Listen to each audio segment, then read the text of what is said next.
The following may include subject matters of war, violence, loss, and adult themes, which may not be appropriate for all audiences. Viewer discretion advised.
Welcome, faraway friends, to another installment of Darkeport. Installment. Yeah, specifically Book 2 of Gold, Green, and Red. Thank you so much for joining us this evening. Quick shout out to our sister stream, the Chaos crew, Alex Morgan, the rest of those folks constructing their chaos over there. Go check them out. That story just continues to get deeper and deeper, and I realize that I'm going to eventually need to go back and rewatch the campaign before the current campaign, so that I can get all the tea and all the nuance. That's how you know it's a good story. Because I want to know not just what happens next. I want to know what happened before. Thank you so much. Sorry, I'm laughing a little bit because producer Justin had a really funny joke when he was in here earlier about the scent. But thank you to Briarwood Candles for our scent of justice. Tonight, there are many, many custom scents on their fabulous website. Go check that out as well if you are the candle burning type, or if you know someone who is. It makes a really nice, reasonable gift that is pretty well received, I think. September is here, so Halloween is here. Get the seduction candle scent right now. It's very good. It's blood red. Ooh, that's a good one. Yeah, seduction is the signature scent for the Curse of Strahd campaign, which is also on our site if you want to check that out. Yeah. A little more very romantic. Very Watch Strahd so you can come be seduced. A little more. That one is a little more traditional. It's like it's dark fantasy still, but it's more kind of playing by the rules. Refined, just like Strahd is.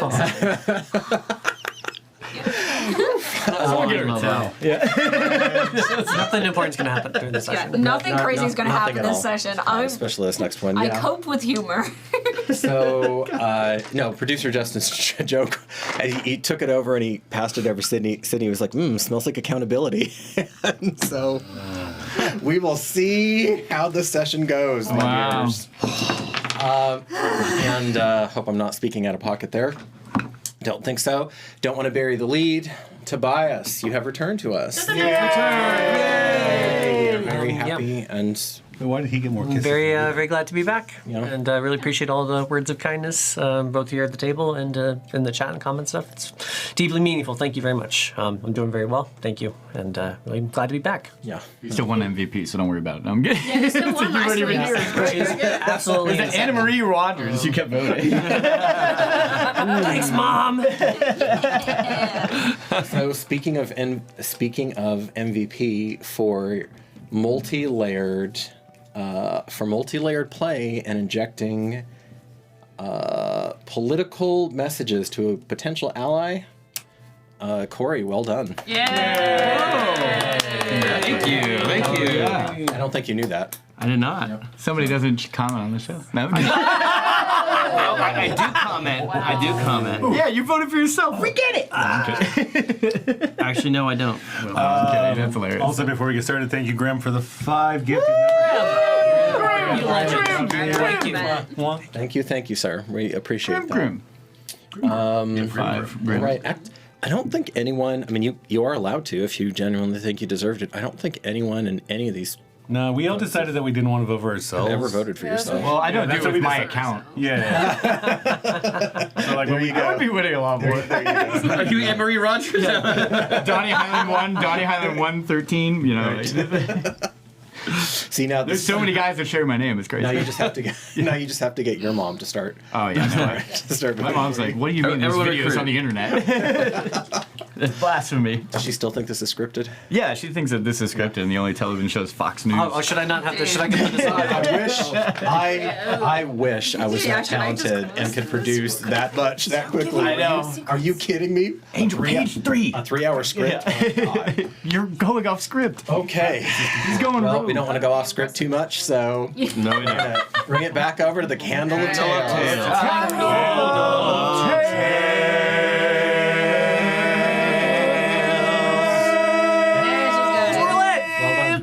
Hey. The beacons are lit. Well done. A new hat. Beacons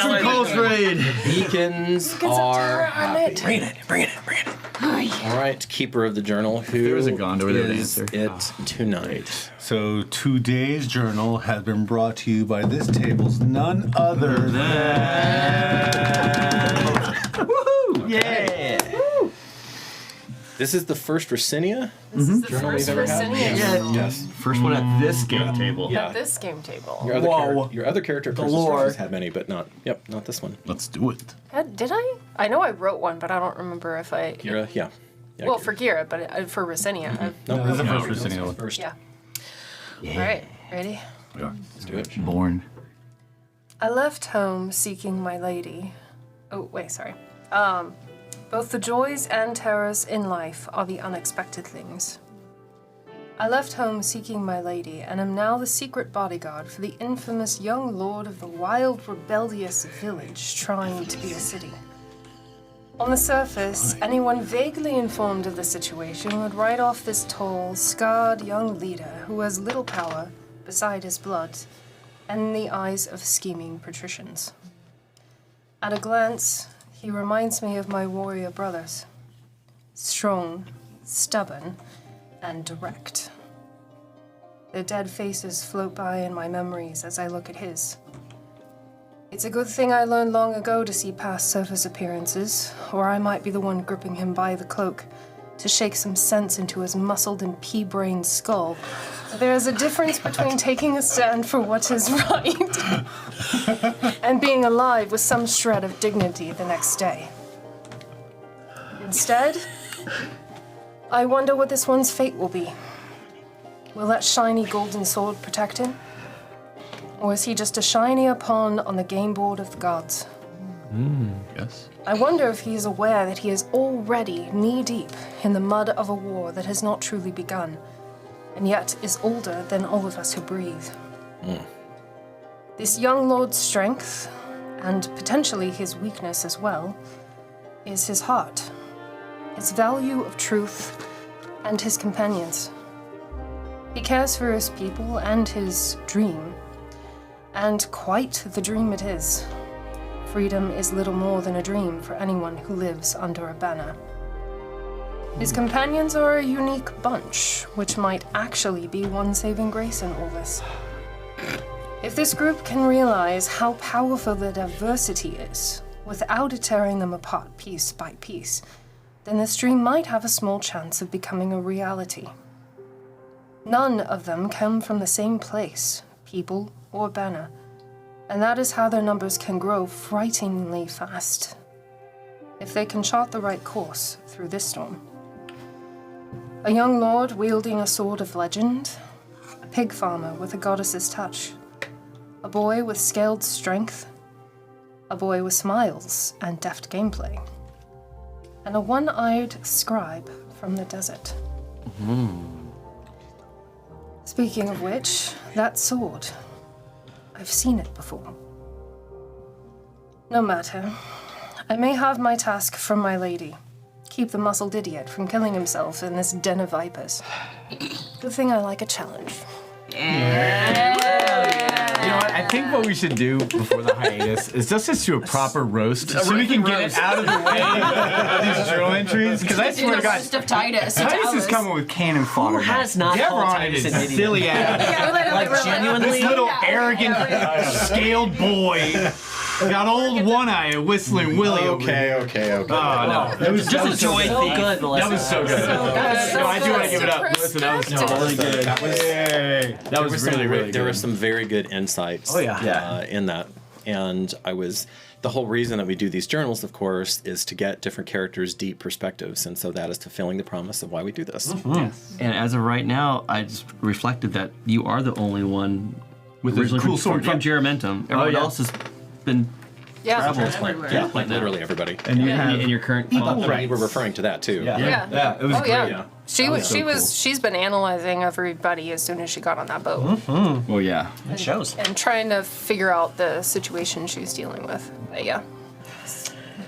So thank you for Defiant Chaos for giving us $10 today, along with the message that Chaos. the Dark Zebo is set. I am so ready to catch up with the storyline. Dramatic Love it. spoken by Dramatic reading it all. Dun, dun, That's exactly how DC would do it. Exactly. He's dramatic and he's defiant. It was all of that. And You could have made a little bit more chaos than that, but it's You great. know, I baked it in thoroughly. Beg to differ. Long live Thank the you. Dark Zebo. Yes. So we did Long Live the Dark Zebo and its maker. So we left on a slight note. I'm resisting calling it a cliffhanger, but we're going to indulge ourselves, Of course we are. and we're going to turn back to two different scenes. But one of them is the Griffinator. Maxi, Mr. Good Time. The Griffinator going off, and with nary a word between you and the young Lady Bestia Junia, Dinah Tyranix, you trail after in her wake. She doesn't seem to be terribly interested in going right back to the dreadnought that has taken her and her people here to the Visum Summit, which presumably is where she'll be sleeping, or perhaps in a tent near her mother. You actually don't know what the protocol is for these sorts of things. So my presumption was that this is really the first time that I am seeing her proper face. Oh, you haven't seen Still have not seen her proper face. So then it is just eye contact and an understood message. And then, okay, sure. They're used to one eye contact. And there are no bodyguards. I said that last time, but I'll just kind of reinstate that. There don't seem to be any assigned bodyguards to her, and she apparently feels safe enough, confident enough, reckless enough that she's just walking by her little old self. No wyverns. You do see two wyverns step, and she just waves them off without even looking. And you eventually catch up to her as she's behind a row of much more fundamental, let's call them fundamental tents that are set up. They're armor racks. There's some crew jokes, some knuckle bones going on, and a fire on the other side of these. I've never been in a camp like this before. There are probably a lot of things you've never done. She still hasn't turned around. Where were you born? I don't know. A barn? Say again, please. A barn? A barn. What's a barn? Starting off strong. I almost feel her smile. That gets her to turn around. And is that why do I see her is still in shadow? Still in shadow, but now some of the firelight. Perhaps This is where the first whispers. perhaps by design, perhaps by chance. And then once that is seen, he'll be like actually a little taken aback, like See them a little glittering. nonplussed, like Why are you fighting so hard against your heritage? And she slips her hood back, and you see a beautiful blending of dark and emerald, and her hair, far from being tucked away like her mother, where her mother has it like cinched under a beautiful silk coif. She has this magnificent, almost mane that's arrayed of tight, curly hair that glistens viridian at night, and she has it up, and then there's a jeweled headband here of ruby and onyx. Black and red, the colors of her house. It's tight. She smiles, and her scales are unlike yours, which are kind of riotous and angry. You see, and suggestively reptilian. Hers are sleek, almost geometrical, as though laid by a master of the mosaic. From what I see, Lady Junia, it is you who fights yours. What do you mean? You are Sika Draco. That's one word for it. Yes. And you hide your face. Who would have taught you Alga? Why? Why would you ever say I'm hiding it? Because I didn't see it. Well, Neither did anyone else. just because you didn't see it You doesn't. walk covered. You hide in shadow. Sometimes. When I feel like it. Our kind. They are accepted openly by the old empire. That is under conversation right now. Under intense conversation right now. Make your first persuasion check. This guy's charisma. Ooh, very good. That's a 26. Ooh. Whoa. Nice. Her eyes glitter. You feel as she looks at you, really looks at you, and pins you with some of her dignitas, and infuses the gaze with some of her weight and her strength. And then what I am relying upon is the draconic presence, like the part of me that demands to be acknowledged, that will not pretend, that cannot pretend to be anything other than it is. And to see that reflected back in her, and like almost a little sorry for her.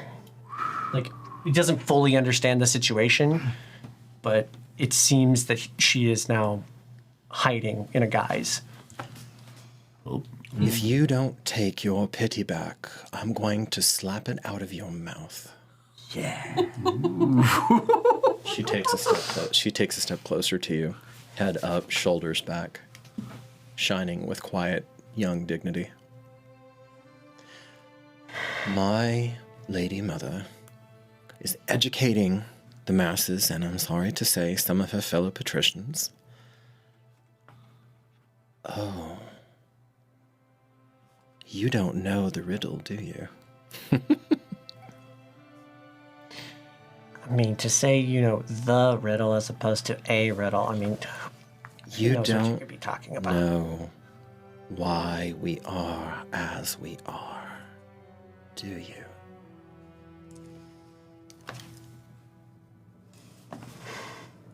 And then a little crestfallen. I can't. You're dressed in rags. She takes her here. She takes her cloak and she puts it around you. I can't stand it. Take it back. It's not fit. Not for us. Who? Who are you talking about? Us. You're even handsome. Oh. Never mind. Right. So, A riddle. About our people. Our kind. it's not a crime, you know, to enjoy the finer things in life. You're a liar if you tell me that silk isn't delicious on your skin.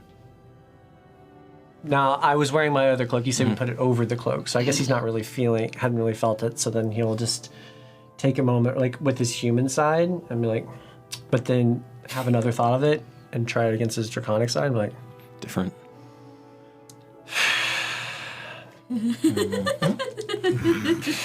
that's why I don't really. Dress yourself. They made me. I was made to wear clothes and do things, and I'm never going to let somebody make me do something again. Of course not. But what are you rebelling against? This You smell. idea, like, what I don't understand about the Empire. I've read the histories. Have you? It's all they talk about is 3,000 years of history, accumulated intent, as if it means anything beyond a drop in the vast ocean of time and mana. There are things older and more profound than most in your empire can conceive of. And yet they convince themselves and try to convince everything else that they are small. And how many of them, dear boy, understand that? She points to the soldiers laughing, gambling. They understand what they have been told. They understand what they are capable of understanding, what they were born into, and what their fathers before them, and their fathers before them, and their sons now. And I acknowledge the purpose, the value of a life lived in pursuit and the mandate that can be made with time. There's the forces that are working in this world have been doing that far longer. I know. I have one of the very oldest gifts. One that was always been there, that's always been there.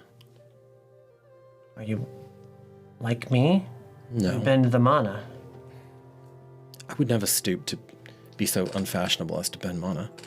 And she does say that with a little smirk. Woo. Fashion.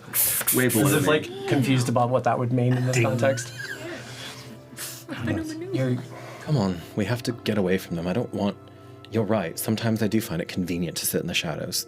I'm about to find out why. Let's get away from them. I don't want them all coming over here.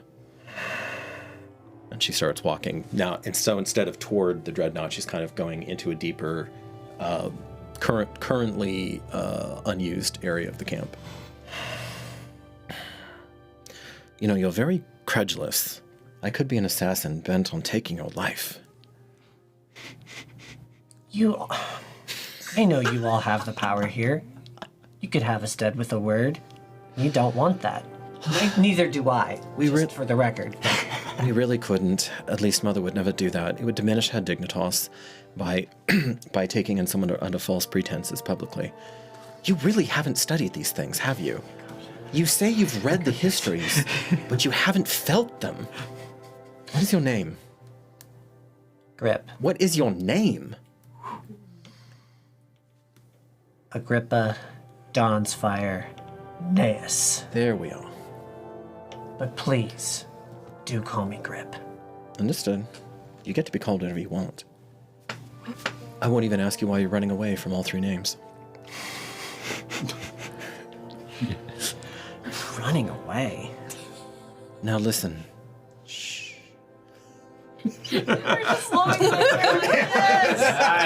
My God. She opens her arms, and when she breathes in the mana. You feel her pull it to her and running, crackling through her lissom form.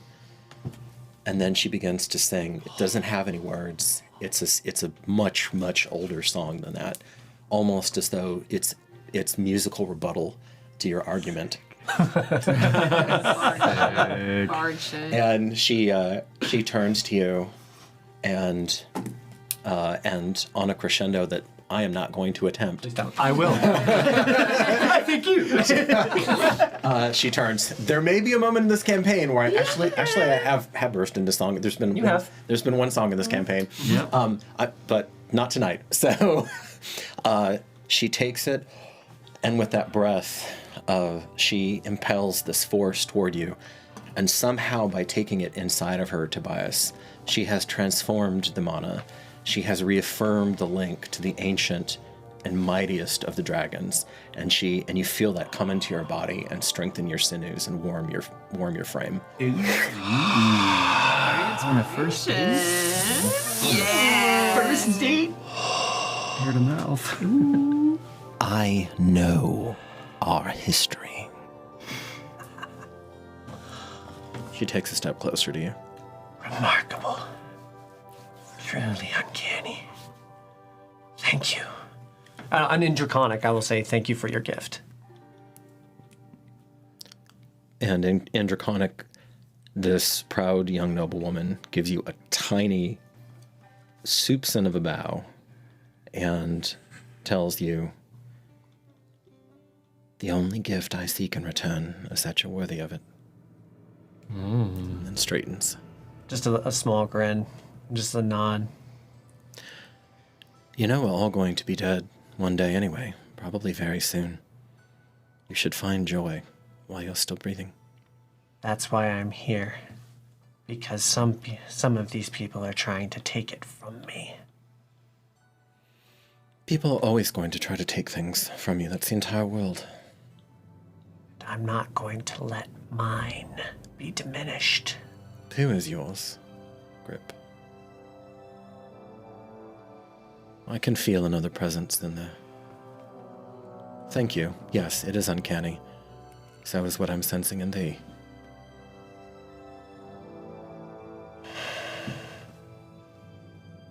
You're a twined soul, aren't you? I've only met one other. He tried to hide it, but there's no hiding once you know what to look for. I can't be anything else. I will not.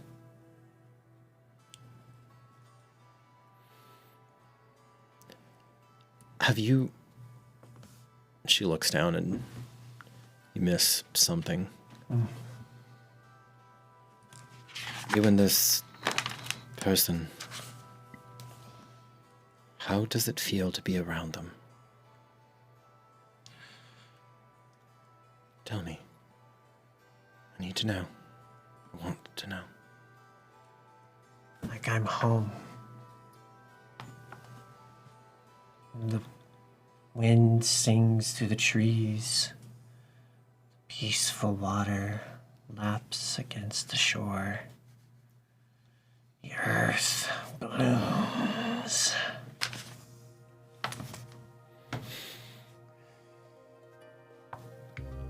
And because you rolled a 26, I want that.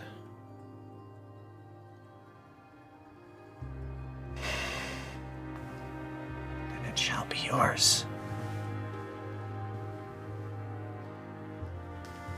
Would you see it as a betrayal? She takes a step closer. You're older than me, aren't you? Doubt it. She narrows her eyes. What? You're probably already of age. 16, 17. Remember, 16 in this world. 16, because people die at 35. It's, 16, 17 winters. This is going to be... So he's just going to not acknowledge and just hope she keeps talking. This is probably going to be a deception check. Like, he doesn't want to lie, but he doesn't want to confirm her. Make a deception check. Oh my gosh, please be good. That's a 17 plus 5 for 22. Is that good enough? Is that good enough for? It's pretty good. Pretty good. For this fucking guy? Someone born and bred in the halls. Gonna get it. This fucking... But, I mean, okay. If it's a miss, it's a near miss, then I think that's an interesting story too. Yeah. Oh yeah. And then she slowly, and you see some of that almost preternatural confidence for someone her age, slough off, and slowly reaches to take your hand. Interesting. Interesting. He says it out loud. He says it out. Interesting. And as you hesitate, Yeah, no. instead of trying to do something like that, she starts to turn your hand like she's inspecting it. Go So ahead. the question that I was wondering was which hand she was reaching for. Okay.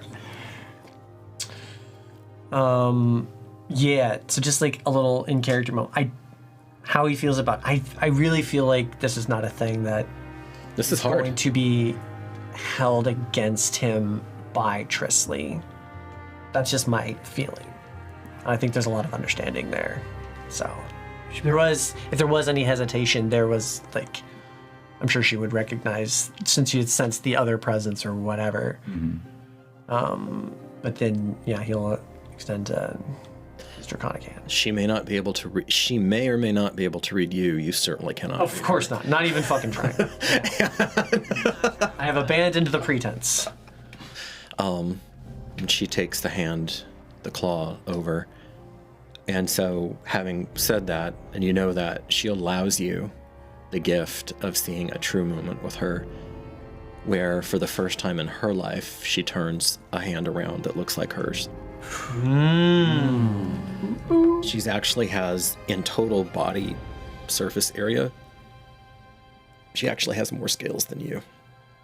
Oh. The growth age. I mean, that's the other reason. Like, this is science. Oh, sure. I've never seen that. Sure, lover boy. The name of Biology, huh? I guess the nerd boy. I really don't know that much about my people. You know? For science. Interesting. If you have a last word, I will let you get the last word, and then I'm going to move to the second scene. Oh, yes. No. Okay, then that's how we will leave them. That's great. And then that leads into the discussion with Rossini on the boat about girls are weird, and Girls are weird. because you were feeling some weird things during that whole, Sure. of course. Those are weird. I keep thinking about that. Yeah. It's weird. Girls are weird. So Dragons are weird. Titus, Yeah, what's up? Boy, here we go. What's up, girl? nothing's happening. Some skis. What's happening? What's That happening? million-mile look. So in the hubbub, God, I guess it's 2.5 scenes. We'll get through though, I promise. So during the hubbub of the dawn, as you were getting ready, you have a ritual. And that ritual is to commune with Concord. Yes. Concord is the name, as almost all magical weapons are, usually called empowered in this world. It's almost all empowered items are certainly the weapons. They are named. And as you have discovered in your travels, many of them have minds of their own. Mm-hmm. That seems to be perhaps a prerequisite for something being permanent of that order of power. This one, though, was not forged by any man, and ergo is stronger, more durable, more permanent than anything that any mortal, even an archmage, even a line of archmages could make. It was forged by the hand of a greater goddess. And there's even more to Concord's tale, but that will wait, both your understanding and another day. So you're sitting there, and you find yourself in the cathedral, in the spiritual cathedral inside of the weapon itself. Clothed white with the blood. Clothed just in a simple, stark white robe. And describe the bit of blood. The bit of blood was from his first walkout when he was going through the cathedral. He was actually holding onto the blade to kind of like have that bonding within it, and then it kind of bled down from his chest. But it was like a way of almost being like, I surrender to this, and then I accept this, as knowing that this will be as much harm as it is good for the world, for at least harm for him to protect what he needs to. And a lot of times, most mornings, in fact, you are just allowed entrance into the cathedral, and you stay there. And there might be a sense of Concord's presence, but she doesn't manifest. This day, though, she does. There's a swirl, and then, like liquid mercury except gold, there's a woman, or the idea of a woman, and her surface flowing. Ave, Titus. Ave, Concord. She comes, she glides closer to you. I have a question to ask thee. I have one of you. Ask first. Was Jason ever this scared? Yes. Good to know. He knew what the stakes were. The imprisonment of mankind's soul for all time. The ending of the experiment of free will itself on Terra. Were he to fail. Yes. And you've me. Wex needed power. Jason needed clarity. And power. I mean, you know. Concord got jokes. The first joke she's ever cracked. Yeah, I know. And he's like really trying to be like, it's a good one. In this moment, nay, in your career, as the third man to wield me, and to be Towea's sword on earth, what do you need from me? Because that will shape my abilities. Some are inherent to the blade and how the mistress made me, but all the rest flow from the user, from the man himself, and how he interfaces with her supreme truth. What do you need?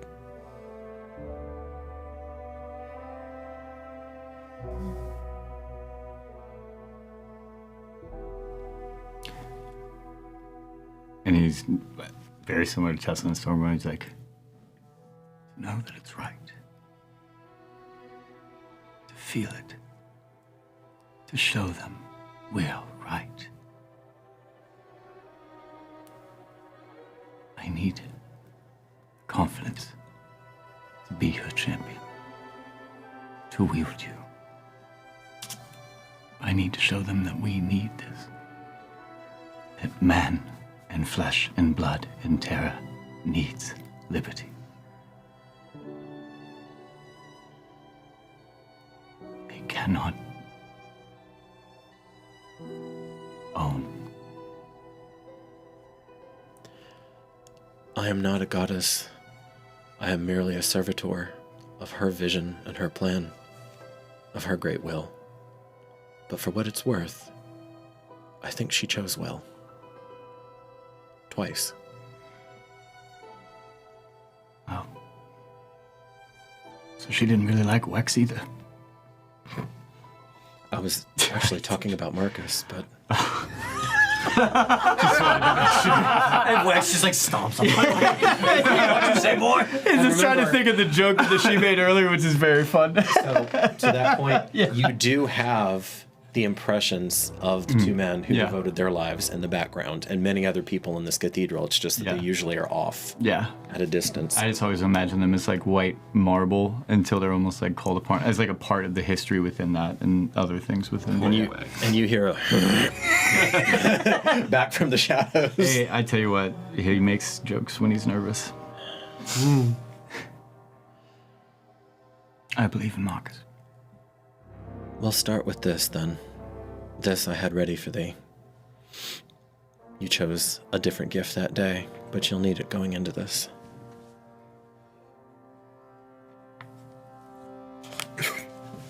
And she separates off, and there's the tiniest bit of her. It goes through the air, hits your brain, starts absorbing through, and you watch yourself happen. You watch yourself stumble back, and then you're back in your body. As to the rest, and memories are coming unbidden, stronger now, a stronger connection to this lineage that you come from. A lineage of 3, but gods, what a lineage. Yeah. As to the rest, I will see what I can do. Hail to thee, champion.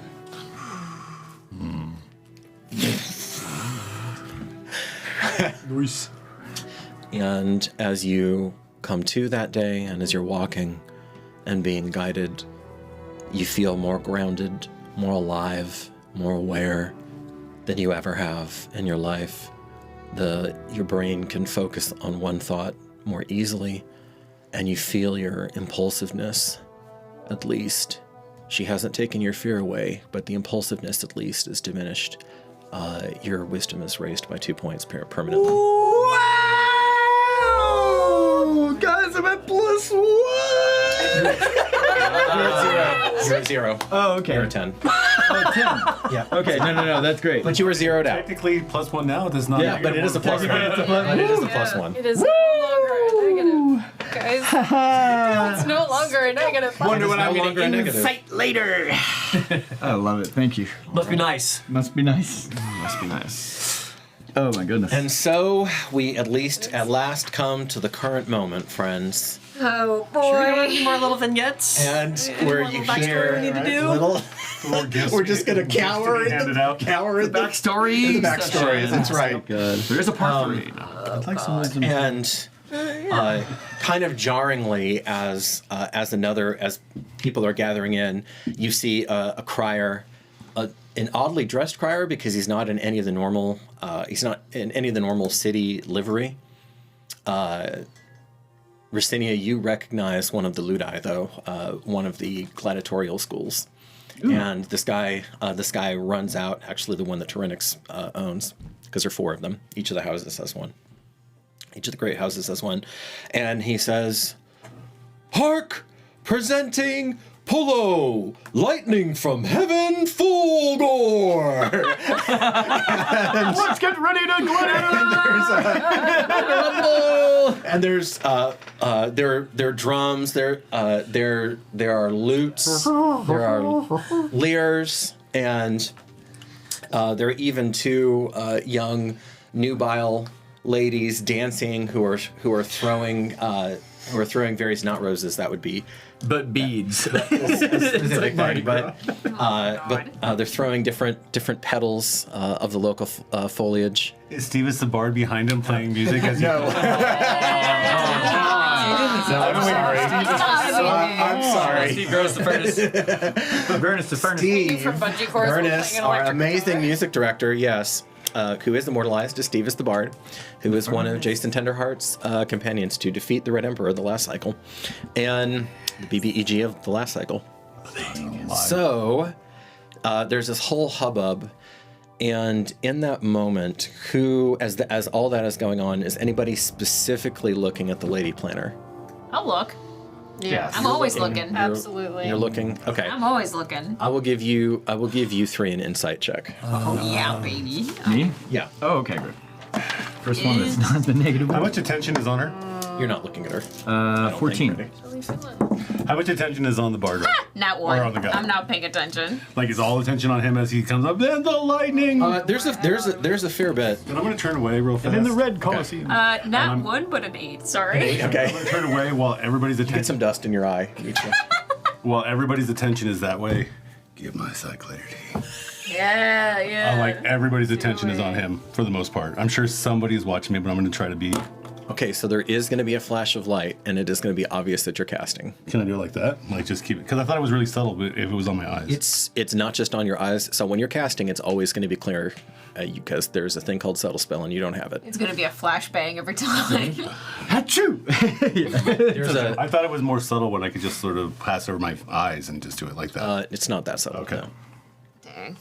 I got a 14. 14, I got an 11. 11. First time at this table I've ever rolled insight higher! I will have an insight roll, but not on her. On the guy. Thank. Okay. 2.5 years in the making for I'm focusing on other things. There's a moment. There's one moment where, because normally normally to even have a chance at her, you have to be rolling, A 29. around a 20. 29. And it all goes up from there. For one moment, perhaps she chooses this or she just can't resist. But there is a flash of true humor as she looks at her bodyguard, and she whispers something to him of a woman maybe half her age, maybe even less. And instead of just a perfect stoic mask with the hard, deadly eyes, he looks at her and rolls his eyes, and then goes back, and there's just a hint of a little private smile, and then she goes back to being the epitome of warmth and professionalism. I love that. You are certain that they either are currently or were lovers. That's what I had a feeling, especially with. Tea. Yeah. I saw that coming. A woman has needs. And she's a woman of women. Oh, yeah.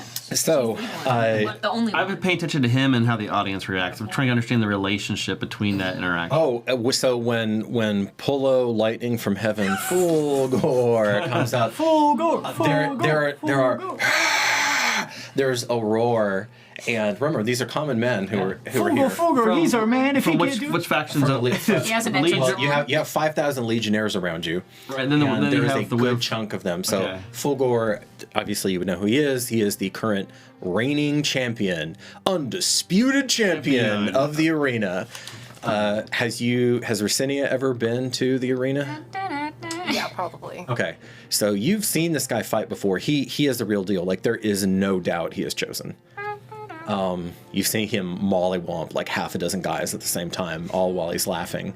And so he comes out in this. I'll have to grab his figure at intermission. He comes out in this just garish, over the top colored armor, and it takes two men, and they're swinging a mummified a giant Utini head. Oh, nice. In front of them of one of the big boys. And now how the hell that got all the way down here, you don't know. That's metal as hell. I can respect that. Sick. And It's all pomp and circumstance.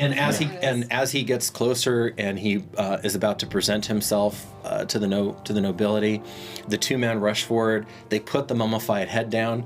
He puts his foot on top of on top of the head. The chest out strikes the pose. Okay, then never mind. I have no respect for him anymore. And then It reminds me of Troy, that scene where the two the leaders come out. Yeah, Boagris. and then steps out. He looks over at the Lady Planner, gives her a deep, deep bow, looks, and to you a quick, kind of a quick formality. Yeah. And then as men are rushing forward, there's kind of almost a bad breach of discipline, and he's like, "Avast, citizens!" Oh, yes. I love this guy. I love him. Titus I'm gonna love is hating trying not him. to smile, but he loves this. I can't help it. I'm just turning my head away and rolling my eyes. Like, I just can't help it. Like, this kind of grandstanding is so... I can't fight it. Okay. Probably towards Lady Planner.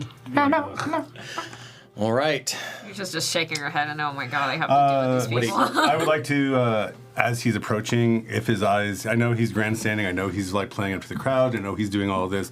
I want to peel a level or two deeper to see if he's actually making a subtle play at him, knowing who he is, what he's about, why he's here, so on and so forth. Play. So, And I want to. He wants to size him up, try to entrap him into something, maybe you feel like he's moving around him, but using the popularity of what he's doing to mask that as he's approaching. okay, that's fair. Make an insight check.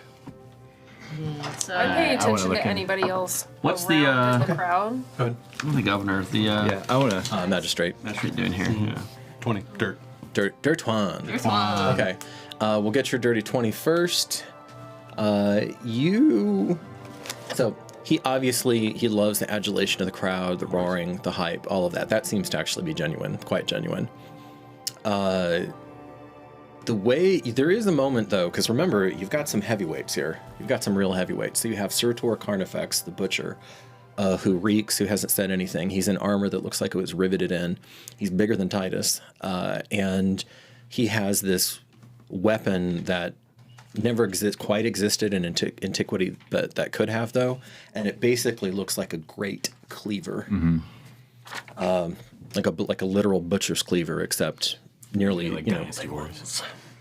And the other, so you have him, and then this guy, the champion, he looks over, and you catch a moment of bloodlust where he looks at Titus, and he wants a piece of him. He wants to test himself against the warrior lord who's made such a stir.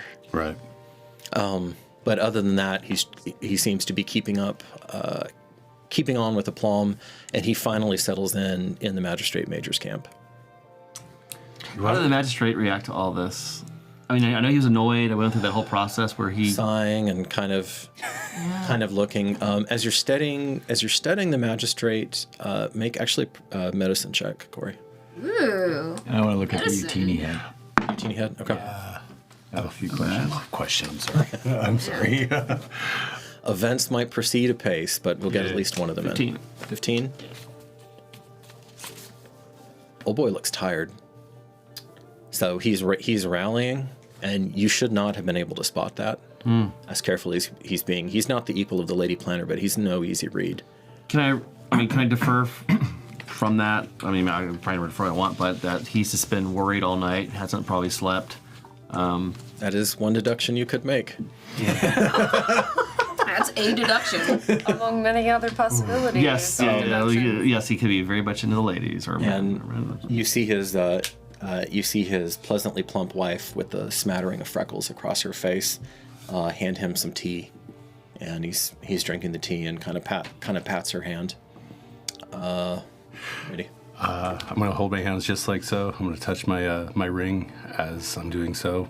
And I know I felt it before. I have felt Roth's and her power, the mistress of the bloody soil. You have. I believe there are two places in this room that she might actually be right now. And one is at the Carnifex, Lord Tor Carnifex, and the other one would be this one, if they're worshippers of this woman. Oh, so Carnifex, he looks like he is a sellsword. Sure, but I'm asking spiritually if I can feel her presence sort of around him. Oh, just when you said Lord, I just want to make sure I got you. he's not patrician. Yeah. Gotcha. Although maybe in a sort of weird way he is. Who are you focusing on this moment? I felt the bloodlust directly from Pulo. Gotta do the voice. No, you don't. It's okay. Lightning from above!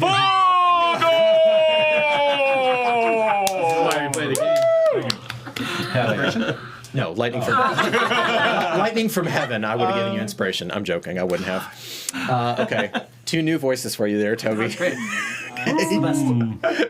Never stop. I was in music. I did projection. Okay, so you're going after the butcher. The butcher. Yeah, I feel he's more dangerous than. Yeah, I'm gonna do the butcher because he's more dangerous than this guy out here. Okay, give me the first roll. Religion, I'm assuming. Yeah. Religion. See ya. Not that one. Not that one. Nat 20. That's why they wanted it last time. That worked for me. Worked for you. Yeah. That's why you didn't want that one. Everybody throwing dice out. No. You gotta spoke. Got another one. He is absolutely deep in Roth's favor. Oh yeah. In the mistress, he has watered the mistress's soil from one end of this continent to another. You can hear the screams and the lamentations and the begging. You can smell the charred flesh. You can taste the iron of blood in his mouth. Perhaps literally. And just take a moment to ground that out. It's not coffee stains. Yeah, that's not coffee. You're And saying with that flavor still in my mind. Cassius? His head, and he turns and he stares at you. And all you can see is these 2 burning eyes of a beast inside of a full helm and ironed face. And then That can be as bad as always. I'm in danger. And then string? A little shiver going down my spine. Yeah. Look down over at the other dude, Polo. That'll be a bit. Okay. All right. So, remind everyone, you have the four corners. Polo and all of these newcomers are coming in from the south. There is one more person, but I'm going to set the stage here. Coming in from the south. Y'all took the north, I believe. The northern quadrant. Yeah. Lady Tyranix and her by far largest retinue took over the east, which is with their back to the river, which is where their dreadnought is sitting at anchor, right there. And unless you miss your mark, you even hear either her fabrici, her engineers, rushing. So she brought her own engineering corps, rushing to make a temporary dock for it. Makes sense. And Of course, she orders a dock. They just didn't have any stuff. dude, she's not gonna climb. She's not gonna trounce up and down an 80-foot not a thing. stone She doesn't figure. have to. Okay. And then on the west quadrant of this kind of spacious circle, which is about 80 feet in the middle, you have the magistrate major and his retinue, and kind of somewhat attached to him, somewhat not. The church, but there aren't nearly as many of them as you think there should be, You said all honestly. 12 letters too, right? Yeah, wasn't that many. And then no 12th lighters in that retinue. Oh, okay, this Like is the six, retinue. though, right? I'll get there in a This is second. from the church. Yeah, I'll get there in a second. Yep. Yeah, and from the church itself, you basically only see a handful of sages and beacons. I mean, there are no more than half a dozen of them. One of them you know as Brother Adrian, who is the twined soul to an old ally, who has already warned you about some of the things going on here, and who you, Ricinia, know from earlier, the secret defense of the city against the creatures that were trying to literally take people over. He was the brilliant mind who figured out how to modify detect magic to detect them instead, because they were extraplanar. And so their vibe was off. They had bad vibes. Bad vibe. Bad vibes. Let's go vibing that So day. he's got a brain.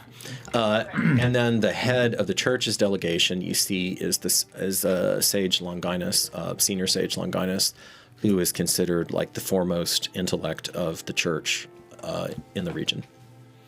I don't know if you've ever spoken probably during that whack-ass campaign because you were fighting them for almost a year. You probably have at some point.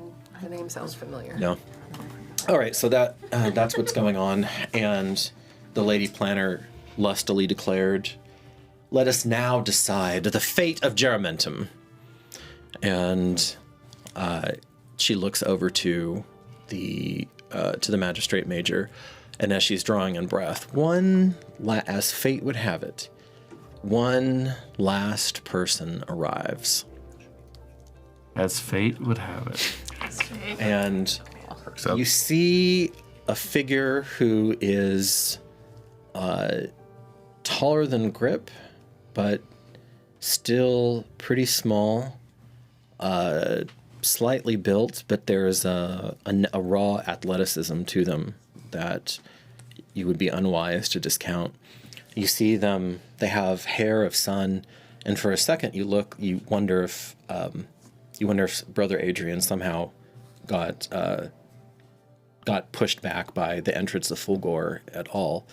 But in fact, it's a new person coming in, like a very light green cloak with hints of silver in it. And he, is wearing what looks to all the gods like a full breastplate of bright metal. Wow. And you see a gorgeous silver scabbard at his side with a sword that has been cut down somewhere between a short sword and a gladius. Actually, no, gladius is pretty short. Yeah, so just maybe a little bit thinner. And as he comes up, so she was drawing in breath. Huh. You actually did manage to make it, then. Impressive. Please, join where thou willst. And this newcomer takes his sword out, which glistens, and this too is made of bright metal. Salutes her, and doesn't even look at the magistrate major or the church. And walks straight over to you. Do I recognize this person? You do not. Do I recognize? Once again, I wish I was as good as Adrian at vibes, but does this seem like something ethereal? Or does it seem like a true, like, corporeal person? Make a perception check. Ooh. That'd be +1. 15. 15. Alright, Yeah, okay. I'm getting there. Okay, On the dot this time. okay. Yeah, 13. We can only go downhill from here. Girl, come on. Whose side are you on? He is an exceptionally beautiful youth whose heraldry you can see in the cloak. The silver is it looks like a stylized sigil of veil. Okay. And I will let the two people who are not under pressure. So Devrin and Grib. The man of style. Give me intelligence checks. Investigation, because that's the closest we have to an ideal roll in this game. See? Hey, now it's gonna be a nat 20. That's pretty good though. 9. 9. That is a plus investigation. Yeah. 17. Okay, you remember it was almost a throwaway line, but you remember someone quipping about Lucretia's cousin, the young Lord Vale, and how he was a handful. This must be him. I will use subtle whisper Okay. to him, But and basically the whisper is Veil. Lucretia's cousin. Yeah, I think I could probably. I know. I saw that. No, You but just yeah, hear it anyways. 100%. Yeah. Did you get a name? No. No, No, not no, that no. throwaway. Yeah, Titus will 100% look mightily surprised. Kind of notice the sigils. He comes and stands like next to you. Yeah, and entirely before he would be able to like do that stand, he would like turn to kind of embrace, like. Okay, he as does that. without hesitation. Mike, did you hear something in the air? It made you come? 18. Yeah, so. I did. That was a 13. And then you see that hard stoic thing melt, and there's just this joy, this love of life, and a glittering in his sea green eyes. Yeah, he goes, please call me Titus. What may I call you? Tristan Aquilus Domitius Vale. Yeah. Tristan's fine. Tristan sounds good. Tristan. Your cousin, I'm sure. Repeat. You and the lady planner clears her throat. More later. Can you repeat the name for us, note takers? Oh, sure. It's Domitius Vale. Yeah, Tristan Aquilus Domitius Vale. Got it in one.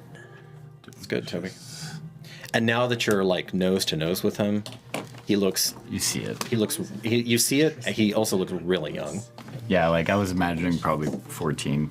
But like, It's right around there. at extreme. I mean, it's a veil. What can you say?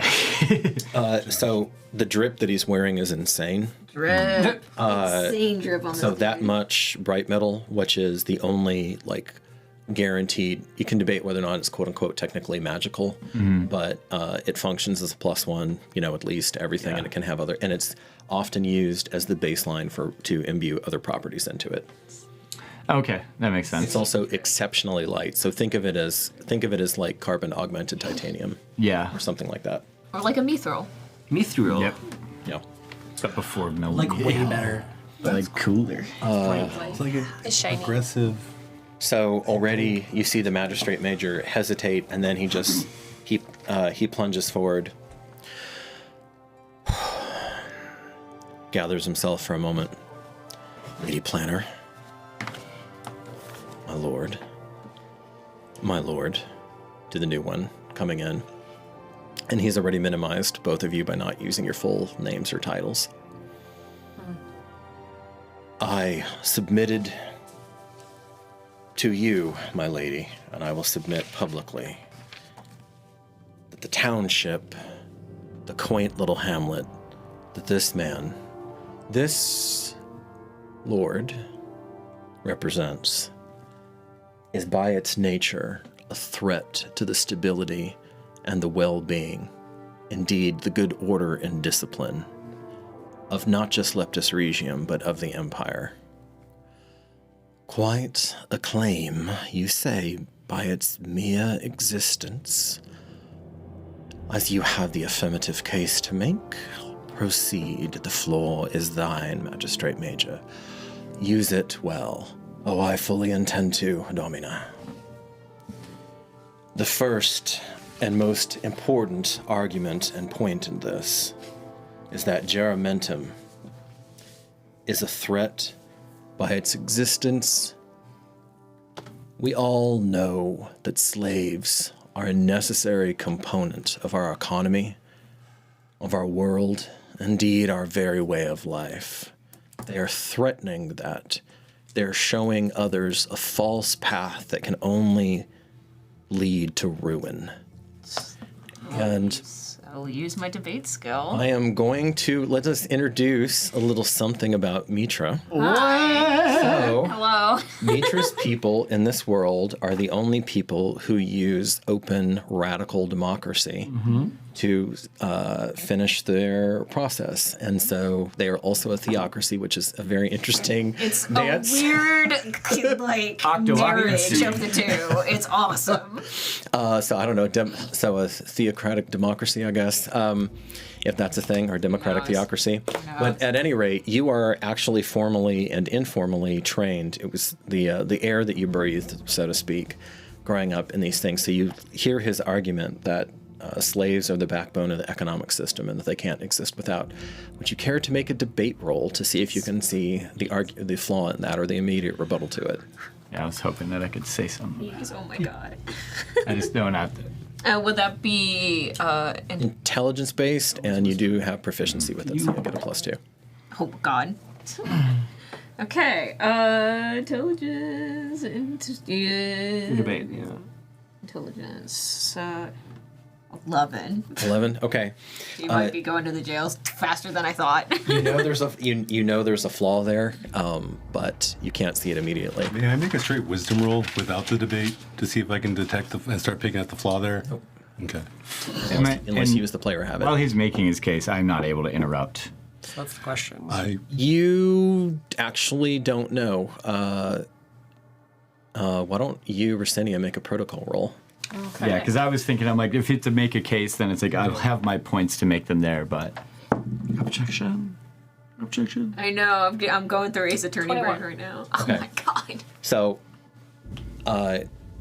you're wondering it, you're running through, you come up with the answer, and then the Lady Planner changes the rules. I think by a short sentence. And these words none of y'all have heard before except Rosenia, who understands them immediately. She looks at you, drawing in breath, perhaps to rebut him.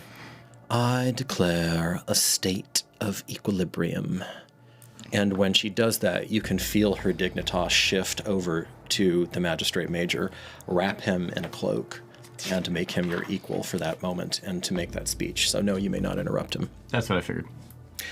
Otherwise, a plebeian can always interrupt, or a patrician can always interrupt a plebeian.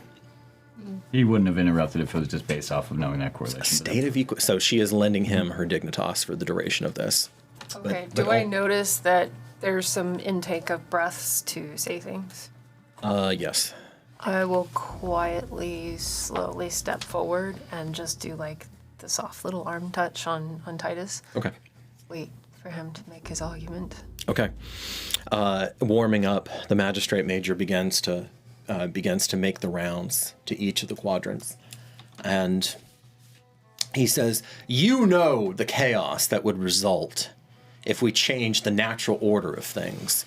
You know the fear that would ripple throughout the Empire if we did away with that curious order that we have benefited from, profited from, grown powerful from for almost 3,000 years. You, representatives of the church, know how unnatural it is. You men, you know that there are always the conquered and the conquerors, he says, some random legionnaires. All of you know the truth of my words. It is plain as day. This geramentum has to be stamped out before it spreads like a tainted piece of meat, like a arm rotting that will infect the entire body politic. Sure, buddy. Sure. He looks up at the Lady Planner. I am merely an observer here, Magistrate Major. I will ensure that His Majesty's interests are well represented. She says, if you are asking for my opinion, then wait. Damn. Also, I forgot to add my proficiency was a 14. I don't 14? think that counts or anything. It's close. Okay. It's close. Teasing at the edge of your brain. I know. It's teasing at the edge of your brain. Actually, I'm going to give you another roll. Ooh, yay. Okay, great. I'm gonna try this one, the evil-looking one. This is close. Come on, please. Yay. Okay. So that is 20, dirty 20. Dirty Twan. Okay. All right. Well done. Dirty 20. Thank you. So, Die, The die. debater. Give a little kiss. You get to sit up here. so go ahead and actually you get to read both of them. Oh, sweet. Okay, great. I'll give you a second on that. And Cute. I love it. Preset in case. Yeah, I love it. Sharing. Yeah. slaves are an economic necessity. Our prosperity, our world, our very way of life would be impossible without them. It's the summed up. Great. I have a great rebuttal. And Yeah, see, that was my rebuttal too. That 21, I was like, yeah, that's it. Okay. so as he's making his speech and making the rounds, and seems quite satisfied with the effect. You can feel this man. There is a reason that he has, much like the Lady Planner in plebeian form, clawed his way up the ladder. His son there, his wife there, his hired muscle there, his scriveners there. I mean, does his word reflect the level that the Lady Planner does now that she's Can't read granted it? Or just purely in that one aspect of Not interrupting. She has matched his. match his? Okay. Yeah. I will lean over to Titus and say, Think of why they hate us so much. Play into it. But focus on the argument. Thank you. My lord. And the magistrate major gives you, it's the only time he would be allowed to do this. He bows to you as an equal. There's a smile on his face as he's facing the dirt, and then it's gone as he lifts back up. He takes a step back. Cornelius Galabrio does make some good points. And I make sure to not say magistrate major. Sure. Yeah. As I kind of start to Period. begin the walk. The backbone of all that makes this order. Why do we need to be gone? If we are threatening the idea of what stands on any economy, if we are so small and backwater, why would it matter if we do have equal and freedom and no slaves? For that, why do we have power? Outside of protecting those that are weak, so they might grow stronger. Is it because Geramentum is strong? That you feel as though that we are a threat? That needs to be escaped? Doesn't the church protect the weak? Until they are strong with their faith. Doesn't a mother, and I will look over at Lady Tornix, and then look to the daughter, protect her daughter until they are strong? It is the same with our citizens.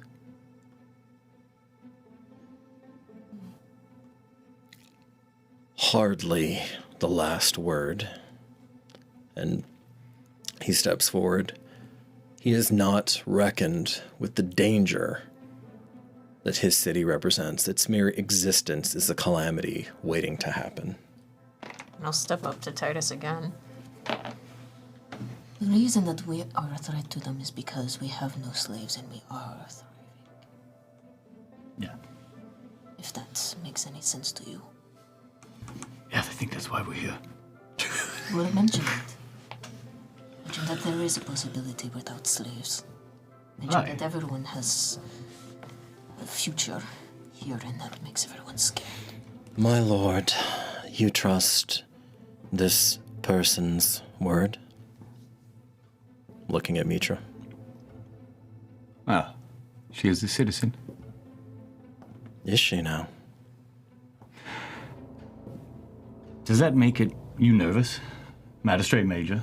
And I'll look directly. I'll move my one eye this way. Nothing about your argumentation thus far makes me nervous. Insight. Then why? Insight! Inciting on that one.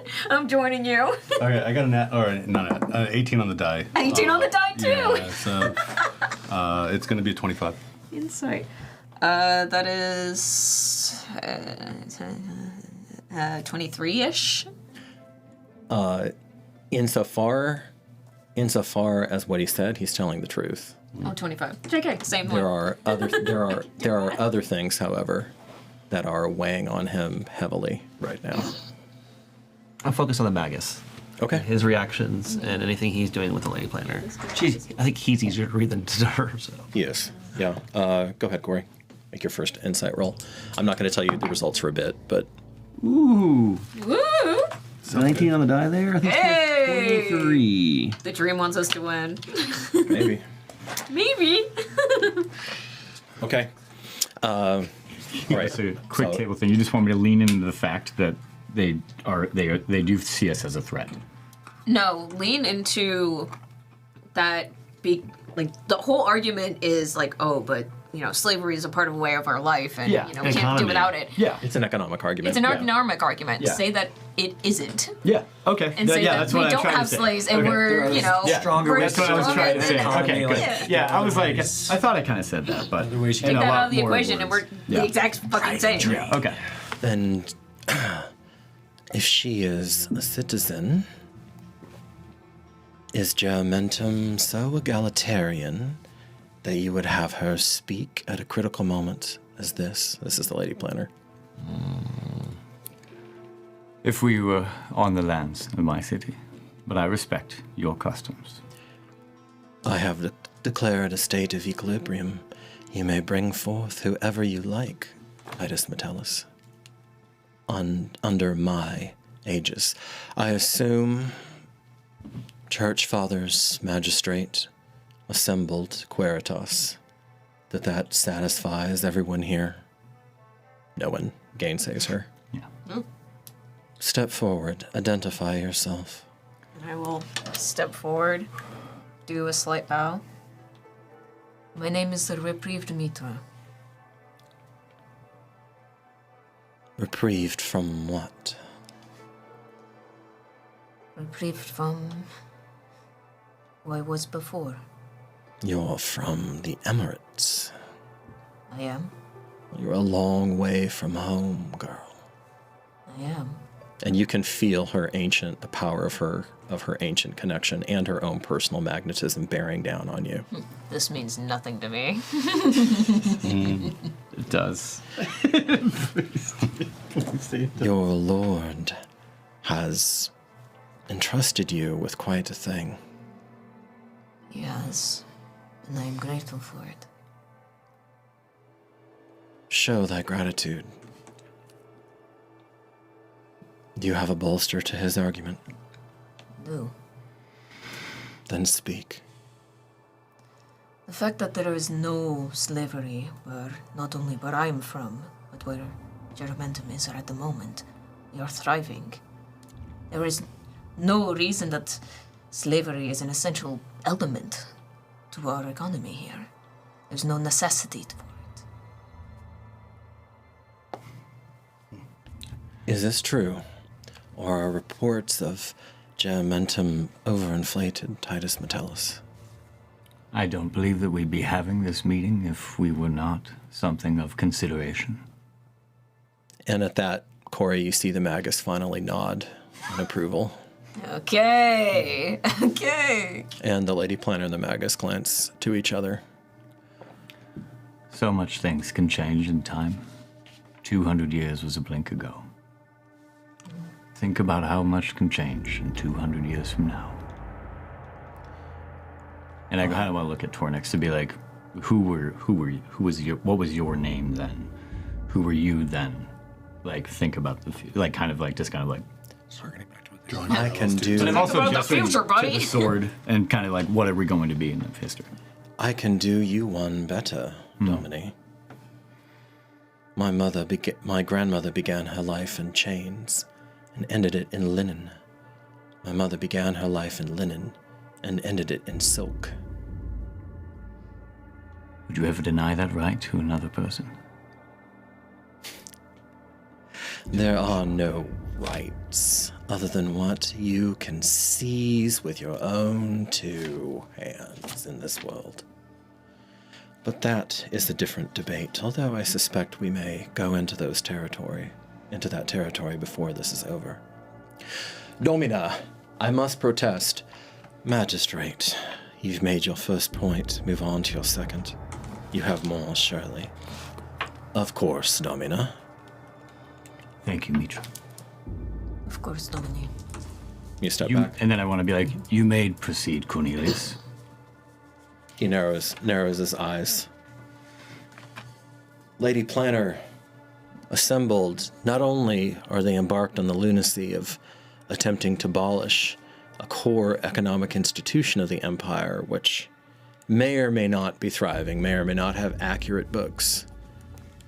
But in any event, no one can contend with the fact they are spreading and promulgating literacy. There's an audible gasp from the church delegation At exactly that point. Yeah, and the slavery was so whatever. Funny. So funny. And No way. women reading. he says, It's like, God, "Hello, man. Gaston. God. The secret of the word is a secret for precisely that reason.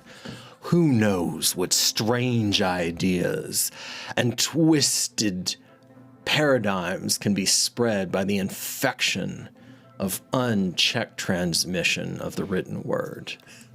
It's like a disease. It's like some disease that they're great. doing. I don't know. So great. Mitra, you may make another debate roll. Oh boy. I've used all my good rolls right now. Any This is gonna be inspiration? bad. Ooh, no, I don't have. Oh, yeah. Dang it. That was kind of Got it. Say something to Titus. That's good news. So that's 16 plus 2, 18. Okay. Titus, something is swimming around in your brain. So Titus and anyone else who has proficiency in history, you can make a roll at this point if Yeah. Does the ring out allow me to do that? you like. Do you have it does not for that. No. Damn, man. Yeah, this dice going to jail again. Don't worry, Randy. You'll get your I'm sure. I you'll know, get your I'm eye. They're coming for you. Don't worry. Third point. Yeah, you're going. They're housing. That one. I'm bringing nothing valuable. You're bringing nothing valuable to the table. My dice is Here. over there. Okay. It's not coming I back. got a 9. 8, 9, 11. 11. A 1. Oh, God. That one, man. Okay. It's over there. Your character is honestly, you're too focused and too nervous right now that you're not anything to do with the past. Like, you're just looking directly at the future. Okay. I'm tapping into Ace Attorney. Yeah, 11. So, Not enough, but. so on that sheet, look at the top, at the top rebuttal, and then,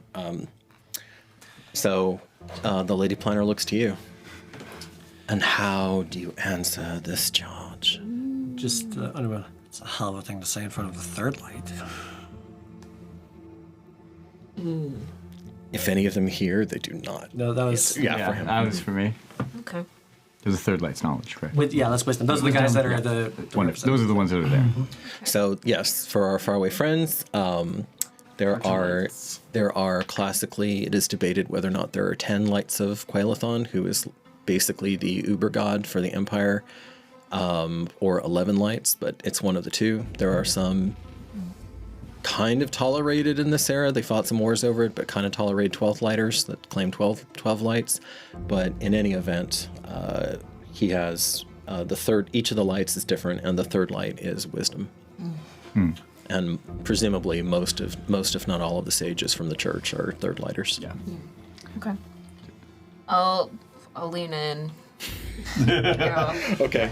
Yeah, this bitch is actually exaggerating. I need to speak with my counsel, please. Yeah. Yeah. He's exaggerating. I think he's trying to make a big blanket statement over everything that is going on. It's the part is that we're reading, and it's a part of the success. We have more intelligence and we have more technology that we could work with, and that is part of why we are. And that is part of why we are successful. I nod to Grip about that. Do not mention how it is them trying to control. Do not. The feel of comedy. They will see it as an attack. Trying to make an argument. You all are packed in, so if somebody wanted to chime in, you could. You know? Okay. Yeah, okay, great. Yeah, it's a huddle. I'm assuming you guys. I'm assuming it's almost a huddle. It's a almost very a huddle. it will look cooler if it was animated, but we are doing it. And to be fair, so the magistrate major is leaning over, and his wife at this point is whispering something to him, and he shakes his head, and she just gives him a hard stare. I'm going to position my body so that anybody who from their side might be watching us who might know how to read lips and what we're thinking about. I'm going to position my large frame.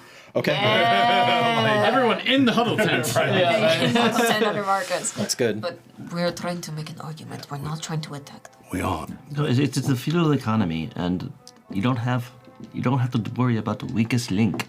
You have multiple people who can read and write.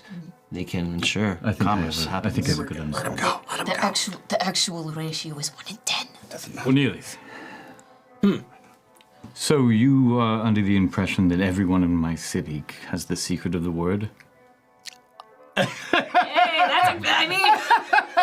You think that every person is able to read in my city? Too many of them. Too many? Too many of How them, many? Titus. How many of you have? Enough to be disruptive and a threat. 2, 3. I mean, there is disruption. Please, Sage Longinus, how many articles and pieces of history have been just left to absolute darkness and disgust and death because they are left in places that people cannot read? We inform those that are able to inform us to continue on for this legacy. How many stories have been lost to the annals of history because the only person in the city that knows how to read, and I'm going to look at Cornelius, that has the secret, has an unforeseen end. We only promote that so that we can always harbor the knowledge within it. You see his face color. I feel as though anybody, especially a member of the church, would understand such a thing. We live on the frontier. We are at the very edge of all that we know within this empire. Any collection of history from either my grandsire or grandmother, who I'm sure you're well versed in what they are and who they were. You are not part of this empire. Neither, good magistrate, are you yet, says the magus. Ooh! Dissed. He doesn't look over there. Is he getting flustered? Are you okay, Cornelius? Never better. You look so. Domina, does it matter how many, if there are 2 or 5 or... 10 lighters of the church of the third light that know how to read within a city? She says, if it is, as I have heard, something to the effect of 1 in 10, a point that the young lord should have raised for himself, that is hardly higher than in my own house, magistrate, amongst the plebeian population. True, Domino, but surely you're not comparing them to one of the august pillars of the empire. I am not, but it is still yet to be determined what the actual percentage is that becomes a problem. Is it 10%? 15? Is it as high as 20? Do we have a student of history here who's told us that it has become a problem in the past? Now you're just pandering. From Cornelius? Yeah. Oh, okay. Oh, I'm sorry. I didn't mean to overstep. And Nice. The lady- I didn't mean to overstep. the lady planner looks over to the senior sage And, well, and she shrugs, maybe poor form, but Magus, you're an expert into essentially everything under the sun at this point. And he says, well, if you're just looking at the Scriveners Guild, actually the young lord does have a sound point, Domina. In nearly 3 millennia, they have never been the seat of a rebellion. I rather think that that is enough data collected to be determinative, at least at that point, To your earlier question, who can say? So, is agnosticism a strong enough point to go through this entire proceeding? To declare you Nephis? Oh, let's have it out, Cornelius. And have you an enemy of the state? And have these 5,000 men and the 5,000 behind them given legal imprimatur to decapitate you? I would call that unknowable, unanswered. You, magistrate? Permission to speak freely, Domina. I have already given you that. I think that this is reckless to let an unknown contagion like that spread. I think that it needs to be strangled in the crib now, before it's too late, before any damage is done that cannot be undone. I would have to argue that a man of your station, speaking of a patrician of myself and my blood in such a manner, would call for the same.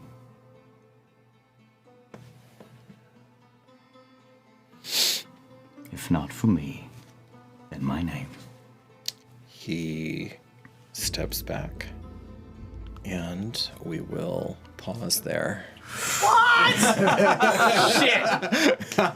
A silly in-character moment. As soon as you hear Cornelius make that argument before Titus responds, you can visibly see Mitra rub the back of her back Okay. immediately. All right. And It's a little character moment. we will take this. We will take this up on the other side of intermission, and we'll, Tense. we'll see. Dun dun dun. All right, y'all. See you in a few. Yes.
Eldritch Foundry is evolving.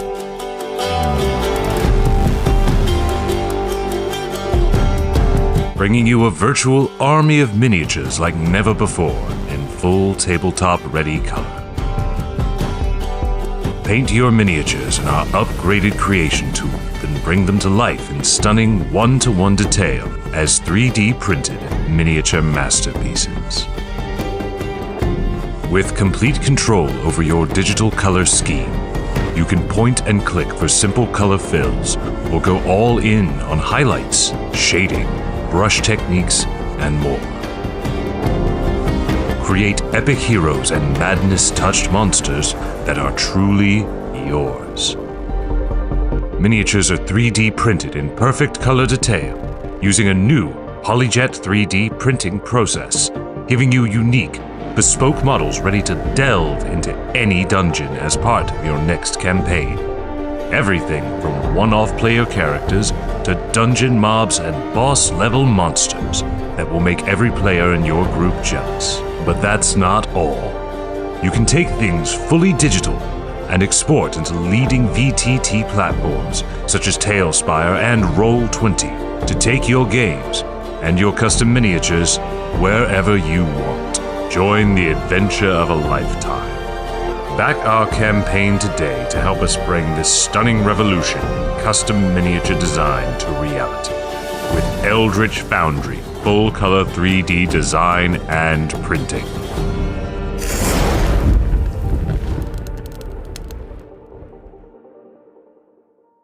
Welcome to Constructed Chaos, a D&D live play channel where you get to control the game. Join us on Wednesdays at 7 p.m. Central Time for our in-person live stream that allows you to influence our adventures in major ways, from alternate plot points to rerolls to absolute chaos. And tune in on Mondays at 7 for our brand new Chat Plays D&D format where you get to roll the dice and pilot the characters themselves straight from the live stream chat. And between it all, there's tons of homebrew content and guides that we release every single month.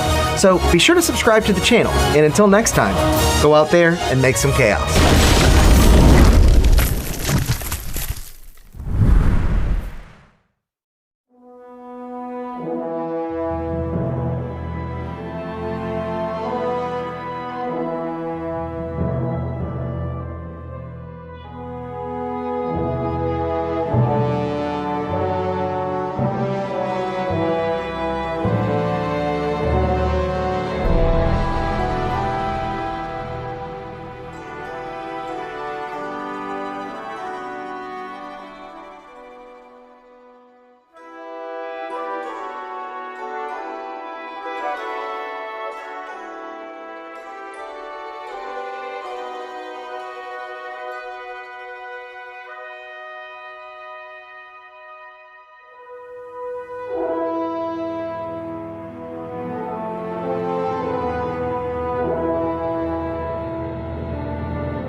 Highway friends, we are back. Debate. And we are still here. So quick little, not even really housekeeping, but just logistic note. We dug around, yours truly dug around, and we resurrected some old plates that we used at one point. And so this is going to be the signal for Rusinia when she sees an opportunity for somebody to jump in under the current thing. And then you, Melissa, are going to have to decide who that person is. Okay. Like out of the group. All right. Candle. Let's go for a candle.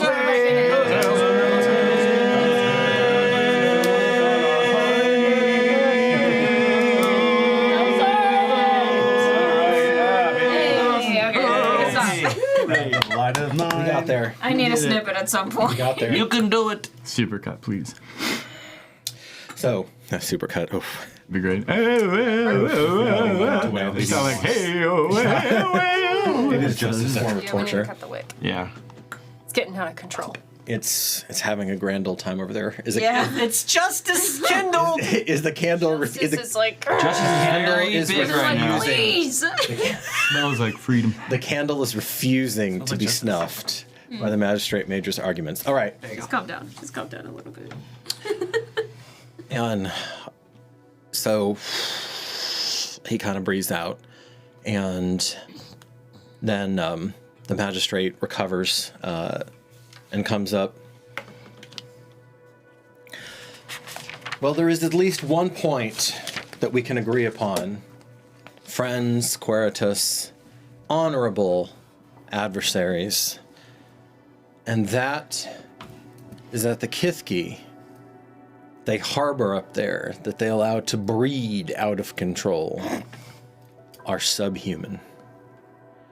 Germentum poisons their underdeveloped minds with notions of equality, while they are property at best. This cannot stand. Ew. Ew. Merrick be seething in his grave right now. Just, For those of you who don't know who Kithki are, they are, at a glance, lesser, smaller. Some of them even look like human children. More's the horror. Make no mistake, they are an alien species, and they must be brought to heel. damn, that grew. There's kind of a snarl, and I was just looking at him. Have you met one, Cornelius? I've met more than my fair share. And that is what you surmised? Those things are running around rampant. Rampant. Indeed. And that is why you see our city as a threat? One of the many reasons. Well, Your house is out of order, sir. I believe that we've already had a discussion of houses, and I do not appreciate you insulting mine. 15. 15? Now kind of lean back in. The DC for this actually, go ahead and read the note. It was only 12 for your character for a specific reason, which will immediately make sense, I think. Hold on. No, I think so too. Right. I think so too. All right. Well, honestly, right away from that is like the Kithki do things for us because they have given that choice. They're part of our community. They lift us up. They support us when we're attacked. It's gonna be a hard one Spill for their us blood all. for us because we have given them that opportunity to do so instead of force it upon them. Singing in the stones. Domina, I protest. Is this a clash? Is this a clash of ideas, or some sort of barroom quiz? Marcus, as much as I agree with you, this is not the argument to make for them. Okay. Then what is it? You have to agree with them. Agree with the premise. Tell them that you are Domini, can do whatever you want with their property. So if you want to give them free will, then so be it. They're still Domina. on your Sounds property. His wife stands up. I would like to add to my august husband's argument, if I might. The greatest scholar that isn't in the church, Leptis Regium speaks. By all means, madam. They might argue And she seems to have no fear at all. Like she knows her way around a speech. They might argue that the Kithki are an aid to them, are a benefit to them.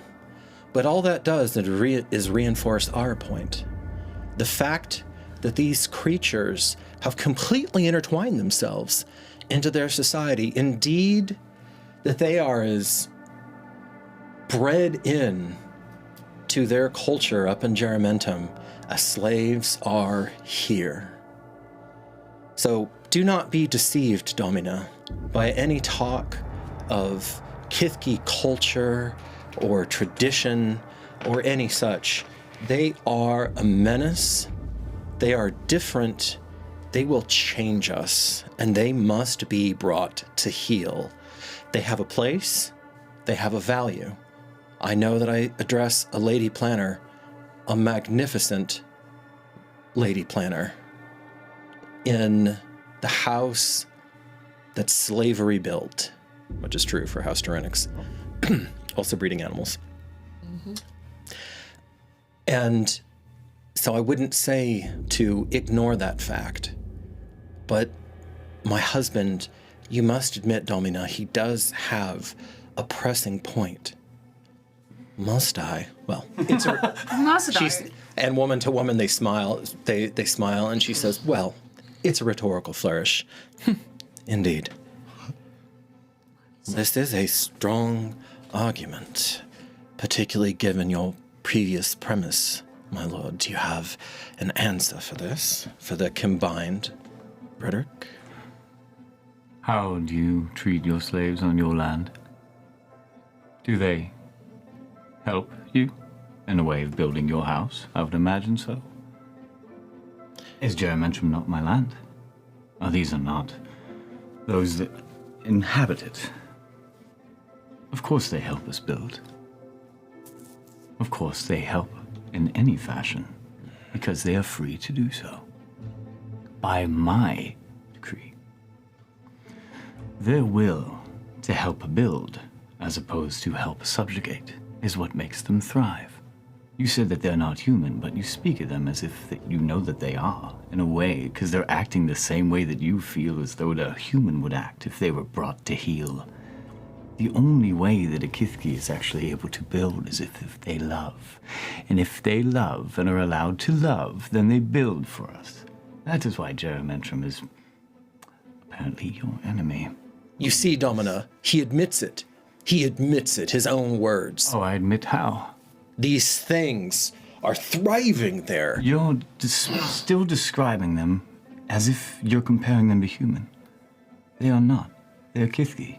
They're different. This is how they thrive. If you ever beat a slave, such as this incredible gladiator that you have here, in a way that he's not able to be stronger, or if you were to cuddle or yield him, do you think he would be as successful in battle as he would if you didn't test him? This is our way Domina, of making them apart. I apologize, but I was still speaking. She smiles sweetly at you. And he smiles back. So, if this is an entire argument based off of your jealousy, I don't see it being sound. It's nothing of the sort. Well, it's just how you're saying and what you're saying. And you obviously have never been trained in rhetoric or logic. Would Would the magistrate major kindly elaborate on his definition of subhuman? And be precise. It's clear. Is it when they're different? And then I want to look over at Grip, and then I want to look behind Lady Tornix and look over at Bestia and be like, is it different? Please. I will not. Young lady Tyranix is obviously of a superior line. Oh, well, you're the one who sees things as different as being subhuman. Mitra, you see the argument slipping away. Okay. Good. Oh, me? What? Oh, there's no... There's an opening? There's a brief pause, yeah. Can well, Mitra's making faces or sighs, and Okay. I'm like, you have a point. Whatever it is, Whatever it is point you have, now would be a good time. Make it as his advisor. Do you make the Lord swallow the bitter pill? Oh yeah, she does. You have but moments to decide. Oh, God. Delay will only give them a foothold. Make the argument. The wife is whispering into the magistrate's ear again. Domina, Domini. My lord has a point. If he wanted them to be like slaves, he would. And if he treats them any differently, then he would. But that is his property and he can do whatever he wants with them. He still owns them, technically. There we are. And do you agree with the premise? If they are your property, Titus Metellus, then I suppose, yes, you would be free, ironically enough, to manumit them. Every last one. But you would have to admit that you own them first. Would you like me to admit that I own every tree on my land? Every bush, every blade of grass. Muscle and blood, Domini.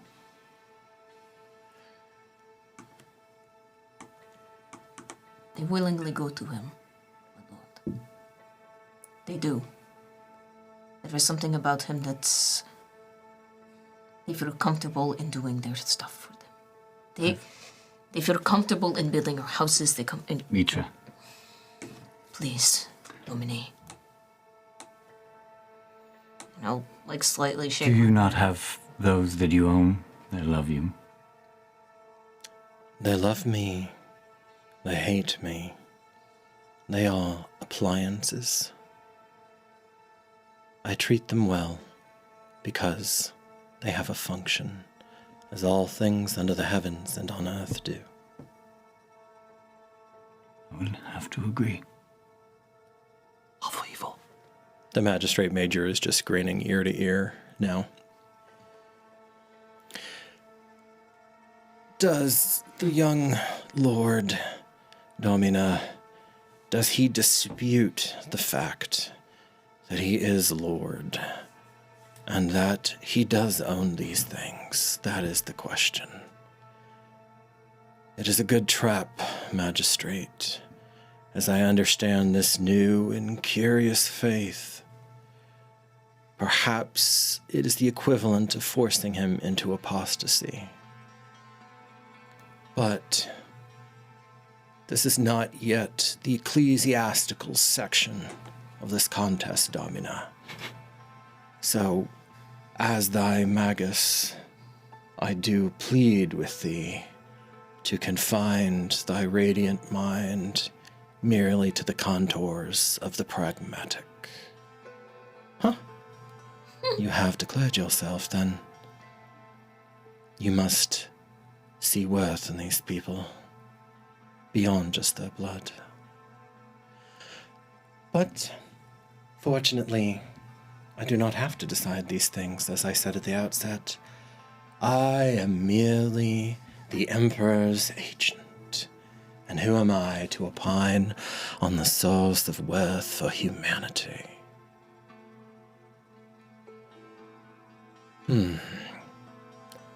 Magistrate, you had a petition you wanted to bring forth.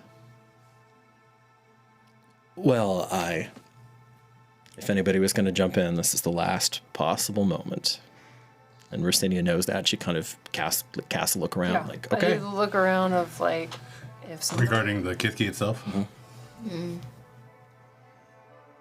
Mitra will look at Marcus, actually. Because if she'll say under her breath to the group, they're painting him in a corner. Wiggling. The Magus looks at you. All he says. Well, he just threw you a massive frickin' lifeline.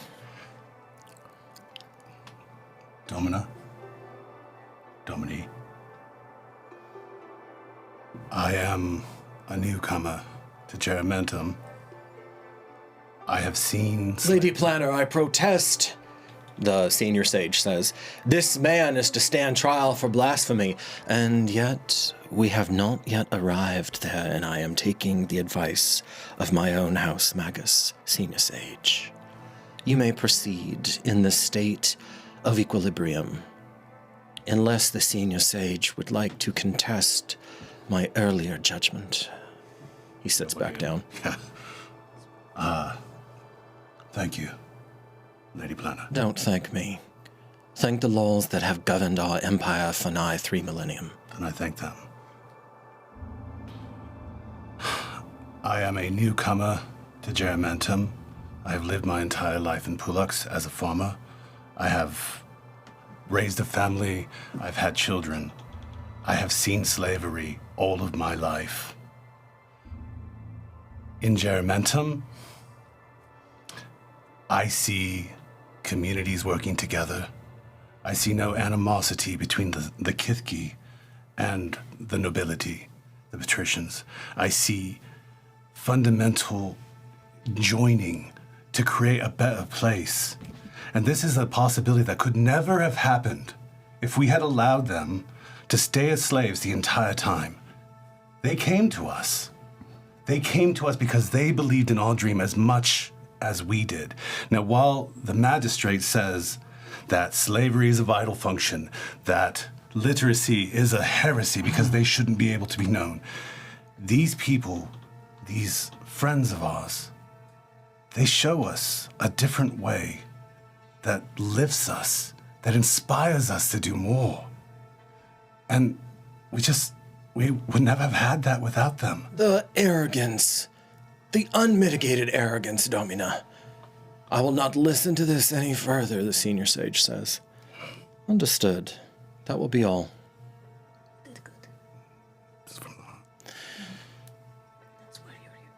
Domini, if you so choose. You said I've conquered and conquered, correct? You're addressing the magistrate? Yeah, I'm addressing the magistrate, and I'm also addressing the senior sage. I've conquered and conquered. Do you think our city would be able to thrive if it wasn't for my protection? They were wild. Now they are broken.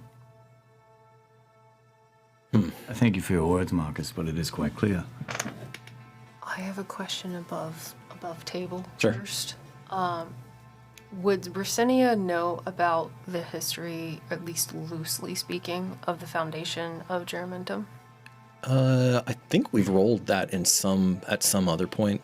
Maybe even when we were still a Dragon Slayer. I think it was yes. Okay, because she's somewhat of a, she recently learned how to read, but she's a historian. She would try to lean in towards Titus in between words. Yeah. Remember how your city was founded on the blood of humans and Kithki. Agreements can be struck in times like that. I see that you are familiar with the enemy of the North. I believe your gladiator brought in its head. He's brought in a lot of heads, Titus Metellus. Ones with tusks. Valuable heads, and perhaps in time he'll collect a few more. This is Cornelius speaking? Yeah. I'm sure for whoever owns him will be happy to provide him with such. During the Gentlemen. I apologize. Titus Metellus, if you would like to present your case, do so now. He has presented his affirmative. We have argued those merits. I am curious now to hear why you think Geramentum should not be the focus of an invasion. You're under no obligation. A focus of an invasion? I am curious to see how your mind works on this. Where you think, what is your affirmative case for your people's way? Curious. He charges the magistrate revolutionary and dangerous way of life. I myself am agnostic at the moment. Oh, as you're aware of our being quite north in the frontier. Indeed. Do you know how large the lake that is north of Germentrum? I confess my ignorance in this matter, no. Do you know what is west of it, east of it? East, the savages, no? One of many enemies. The Urlit. Are there any civilizations to the west? And the Magus says, there are reports, Domina, but very sketchy. It's hard when you don't have a proper vestige north. For my entire life, I do believe that I was taking the heads of those same beasts. Since I was a young man. Since I could swing a sword. The founding of our city. Obviously, I was not there. There was too great of people that were there. Shh, I want to hear this. The only way that they were able to secure their spot on the mighty Lake Celescula was by that of teaming up with those that were not bled and bred for savagery. The Kithi lended their arms. They helped in whatever small way that they could. As well did the Kund, which I'm sure you're aware of them. The tribe of natives that you allowed to intermingle. That we had a mutual agreement of survival. I know that this 3,000 years of an empire, especially reaching out as far as how old Leptis region was when it was a vestige of such. When you are placed in somewhere that is completely new, survival is the only thing that matters. Just so. Sure that Pulix, I'm sure a lot of the reports coming back from Leptis region is their constant raids. I believe his name is Sextus Major. Do you know him, Cornelius? Sextus Major? My unfortunate cousin. Oh, the very same one. They were attacked. I remember that's actually how I met Marcus. Good. It was a while back, but I remember they were hiding behind their gates, and they left all of the people out. Domina, does he have a case to make? Oh, I'm just saying, my city's only around 4,000. How many are inhabiting your cousin's vestige? Oh, wait, no. When we were passing by, I saw that Zaha. It is a village. But now it a fact you well belongs to Zaha, under your cousin's protection. I am not on trial here. Understood. When it comes to distance and when it comes to security, when it comes to survival, you have to scrape tooth and nail. You have to bring them to heel. Anyone who's not willing to kill me and slit my throat in my sleep, I'm pretty sure I'd let behind my walls. Especially when you have those that want to not even cut my throat, but let alone shove a tusk in it. And that is only of the ones that we know. I've been to an island north. I'm sure you've heard stories already. And the things I've seen there. Whew. You'd be lucky, Cornelius, to have us in the way.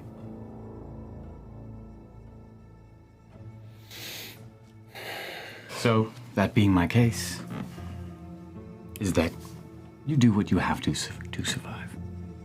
Whether you're a lord, a farmer, plebeian, you do what you must. And I've done what I've had to. Then it sounds as if Lord Titus Metellus Glabiovorn, that your people are precisely identical to the ones who founded the Empire. It's all the stories I've ever told by my grandsire. I believe I've heard enough to understand.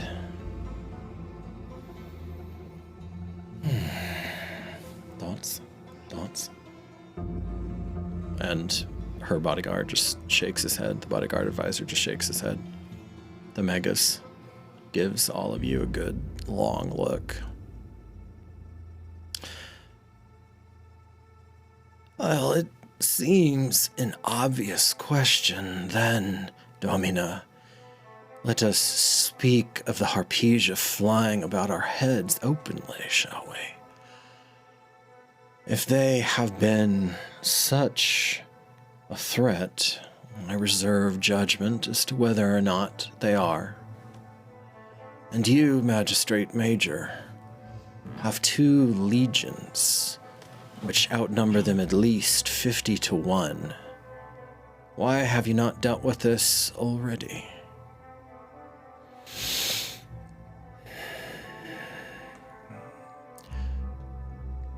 Commander. Magus. Oh, always. We are a family. Of course! Of course! We are amongst colleagues, lost members from the Imperial Tree, branching out. I will remember that, Magus, and I appreciate your perspective. I will answer you thusly. It is a simple matter. It would have been inappropriate to have gone against the will of Titus Invictus.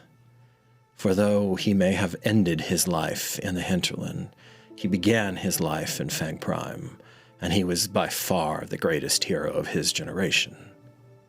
I could not argue that. Until his death, this matter was in abeyance. And so these are the thoughts of not a lion, as Titus Invictus was, but of a jackal. Indeed, and that in this world of muscle and blood, Magus, is all us plebeians can possibly be. And the Magus slowly nods. Gentlemen, what a rousing situation we have. Church Fathers, the summit is scheduled for 2 days. Perhaps you will indulge me in allowing a silly woman her dinner.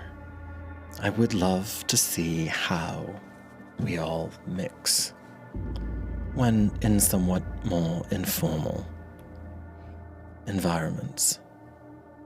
Doesn't that sound wonderful, Lord Vaughn? I would be a fool to deny a host. She smiles. Oh, Magistrate, of course you're the host here. That dinner could only happen by your say-so. I would be honored, Domina. And wife, she nods, and people begin to break up. And you don't know, but and as a matter of decorum, I now rescind the state of equilibrium. Walk correctly. She steps down. Deep bow. All right. She goes to prepare herself because, of course, the lady planner is not going to go to a meal. Of course. She's got you gotta do the Skinner routine. Do the same. But you have a good portion of the day left to you. And you see the sage, senior sage Longinus, toddling after her. Domina! I have papers. Domina! And whether he's successful or not, you don't know in the moment. And Tristan, Lady Lucretia's cousin, breathes out.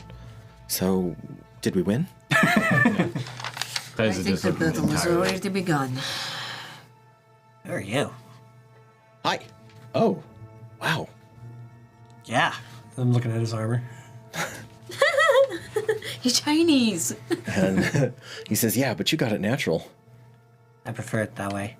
I'm Grip. What do you call yourself? I'm Lord Vale. I need to remember that I'm Lord Vale, You call yourself Lord Vale? but I'm also Tristan. Tristan. That sounds better. Rip, you will address him as Lord Vale, and not speak out of turn again. And then Titus is going to turn and actually be extremely kind of upset. But Do you have a tent? a ship? Oh, no, yeah, we do have a tent. Still here? Or is it late? I'll step forward. Frankus is probably gone by Yeah, now. Frankus is But gone. I think we have a... Yeah. You set up We're the set tent. north. You've already I've set set up up the the tent. tent. Yeah, because we're set north. You went to bed late. You woke up early. You made sure all of that crap was in order. Yep. Yeah. So I take a step forward and do the You're almost tired the of that proper straight. things and. Aye, Dominique. We have a tent over here. Oh, wonderful. Okay. What's your name? Rosinia. Rosinia. Nice to meet you. He says, "Oh, you're that Ricinia." I didn't know there were stories. He smiles. "Oh, there are always stories." Wow, okay, so you're the one who kicks ass. Love it. Hey. Thrive on it. And he skips along, and you make your way through most of the camp, and you get to your tent is oddly not isolated, but Not protected. oddly Not as protected. no, it's oddly disinterest. There's a disinterest in it, basically, and people they're not really investigating it. The only reason the rest of you even know is because Ricinia set it up because you haven't been there yet. Yeah. So it looks utterly unremarkable. It's it's big enough to sleep the Fellowship. Humble. But it's humble, exactly. Yeah. It might be enough for a wardrobe. Maybe. No, that'd be that'd be the day wardrobe. And obviously both of the ladies' planners' tents are like fucking circus. I mean, just huge. As she's setting up, because she set up a suite within hers with pieces of furniture as rooms and such that they carried on the ship. They're carrying down like ants. That makes sense. Yeah, of course. So much sense. They're still unloading the wardrobe to this day. How much higher is the boat now? It does. It actually does. It does make a difference. It's a dreadnought, so it's got a massive base. I picture our tent almost like a clean barracks with like one little dressing screen in the back. Yeah. It's very efficient. Much it's more, clean. Yeah. All of that. There are 2 basins set up. Ricina, you're good at your job, and so you have there's a modest tray of apples, a bit of sliced Colin fruit, maybe some watered down wine. Yeah. Or that kind of thing. Once we get in there, Davron will be like, Lodvel. He gives a nice flourishing bow. Yeah. A pleasure to meet you. He smiles. Likewise. What's your name? Devron. Devron. Are you from the Emirates? Zaha. Oh. Never been that far north before. But it's across the lake from Pulix. Oh, okay. Okay, on the east bank of the river. Got it. Grip, may I have a word? Of course, Domini. Yeah, just kind of walk him aside, and then I want to pull and put my hands on his shoulders and be like, I have to be responsible for my words. I can't be responsible for yours. I have to eat them. They're making me do this. I'm sorry. You are not subhuman. You are Grip. You are my friend. Don't let them take that from you. Don't let them change you. They didn't. And they can't. I told you on that island that I made you a promise. You remember what it was. When it's time to be a fool, I'll be one with you. Wasn't reacting passionately. There was a flaw in his argument. Too broad. His judgment of what subhuman is, there was an opening there. That's all. And next time, explore it. I trust you. But once again, we are all speaking. Not for us, but for everyone else back home. And you'll see him be mollified a little bit. Anyway, You really are all chosen? yes, Wow. I'm imagining you are as well. Then I'm in a band of heroes. I'm in a band of heroes. It's like the Tempestiad. What? Very similar. Yeah, I am. I'm not a green hair, but Your veil. I mean, Lou and I are the only. Sorry, my lady cousin and I are the only. What did you call it? He blushes. Oh. She would kill me. No. Please, Tristan, have a seat. Oh God. I thought I heard you say blue. You actually almost hear Ricinia giggle and be like, yes, she would. We could use some good stories today, Tristan. No, I call her Lou. Lou. And sometimes if we're really, really silly, I call her Lulu. But Mitra, give me a piece of paper. no, He tears one out of the journal. no, Start writing it down. no. No, I won't bring it up ever. I will never do that. And I'm sorry, what lies? What? yeah, and Don't please. and the great lord who saved her from her own husband, he our lord cousin, he said that I was gonna need more than good ideas and a brave heart. So he went a little crazy and he gave me some of the Veil, like heirloom armor. Supposedly this was worn by the founder of our house. Geez, it's very nice. It's quite on you. Thanks. I'm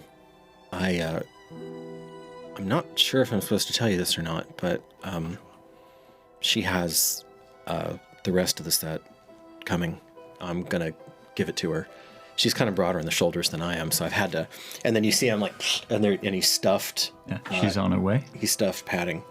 Well, isn't she? Yeah. The question is, don't know. What brings us your pleasure here, my lord? Well, You heard a bird. I did. I was deep in prayer, and I hope none of you have a problem with, I mean, I was born into the fourth light, but I converted, and he takes out the wooden eye of the 12th lighter. And he says, so yeah, his radiance. Can I ask a personal question about that specifically? What prompted the change? What brought you to that thought? I have no problem with it because I'm kind of there myself. Which question do you want me to answer? What brought you to the 12th? Is that what you want me to answer?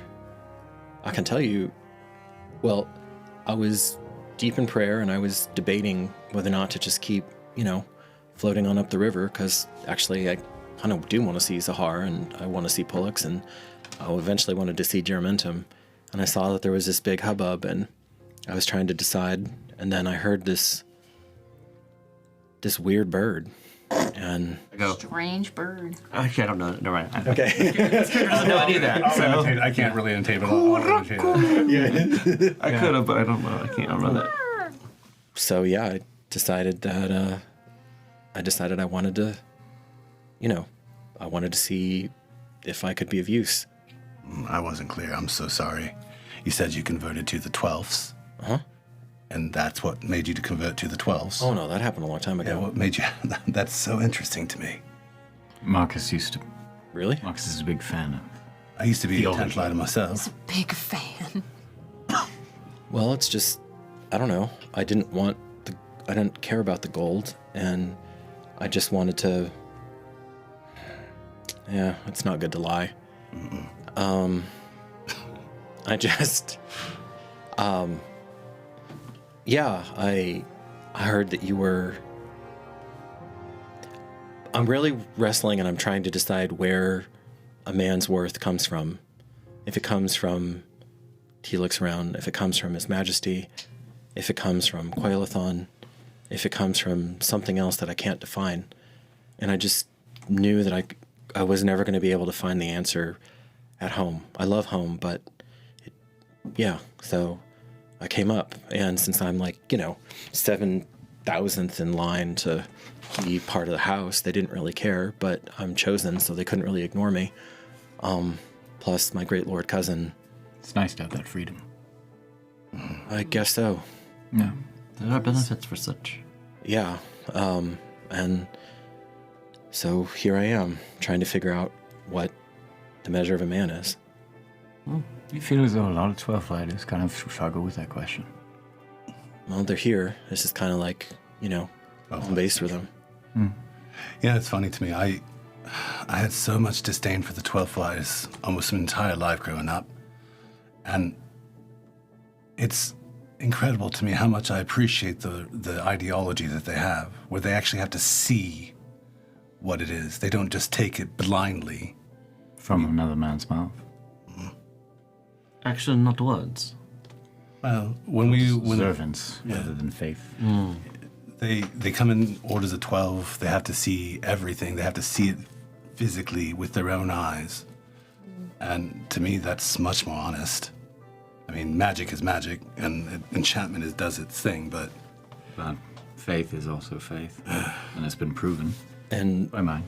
Because I can't be false in your own space and in a band of heroes, I need to see if it's true. If you're a blasphemer, I have my own theories. Obviously, I wouldn't have stood with you, and I am standing with you. You know that there's some pretty ugly undertones here, right? But you are with us, yes. And you believe Lulu.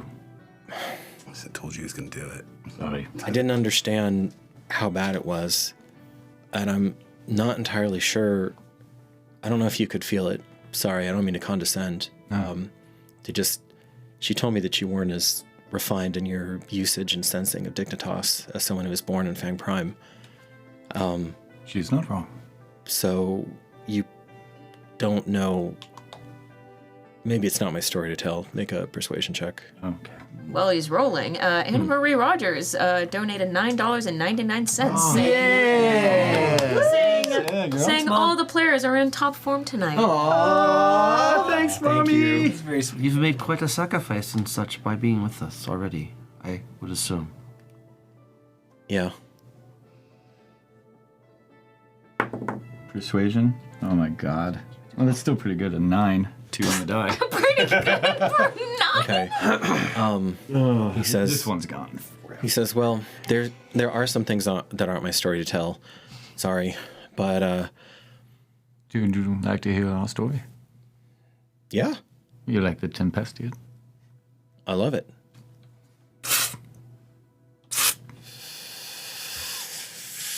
Does that convince us to tell your story? I like stories. Maybe if I held it. Apologies. She chose. She? Yeah. So the sword.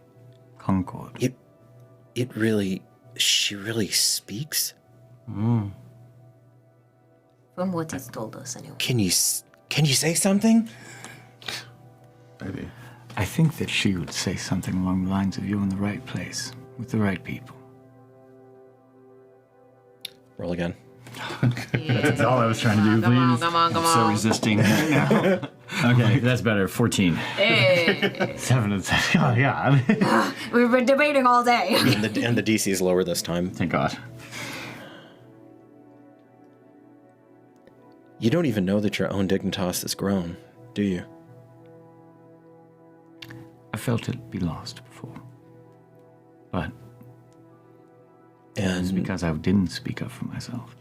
can I speak candidly in front of all these people? I know they're chosen, but I don't want to step on protocol. I assure you, protocol is not something that we're good at. Aside from Well done. Well, I'm not from around here, so don't worry. you made a strategic error when you came here, and anyone who can sense Dignitas knows that you're not the head of your city, are you? You didn't formally take command of it. out of respect. You needed to be. There always has to be a head in the city, and Titus Invictus is dead, right? Yes. So it should have been you. So get home, and as soon as you do, your first act, you have got to formally put yourself as the head of the city. You'll feel it. Unless there is a higher purpose, my lord. No? Maybe. You may have to go elsewhere, so maybe someone else. No, Fair. Equally equivalent. Would it be seen as weakness if he, well, let me rephrase that question. Could he retroactively claim leadership here? You have to be home. You have to be It's the inside. soil. He has to be inside of the pomerium, which is the sacred boundary, spiritual boundary around even though Empire has a giant pomerium around it. He has to be inside the pomerium. I felt it in my blood in the past, but it didn't seem right. But you're right. My lord, I suppose you could claim it and give someone stewardship if you weren't there. That makes sense. But we still have to be there to do it. Aye, that's a time-honored tradition. No problem there. Yeah. I can't wait to meet your lady sister. she's doing well. So I'm thinking about doing something kind of reckless. I'm thinking about putting everybody here who isn't patrician under, like, officially putting all of you under my aegis, so that if an assassination does take place, I can fight. Like, no questions asked. You'd be willing to do that? Of course. My lady cousin, I made the right decision to come here. I know that now. I haven't even been here a torch. And, well, maybe now, but you know what I mean. Yeah, she's the bravest person I've ever known, but she's also cautious. For her to say that you're worth fighting for, you know the position that she might wind up in, though, right?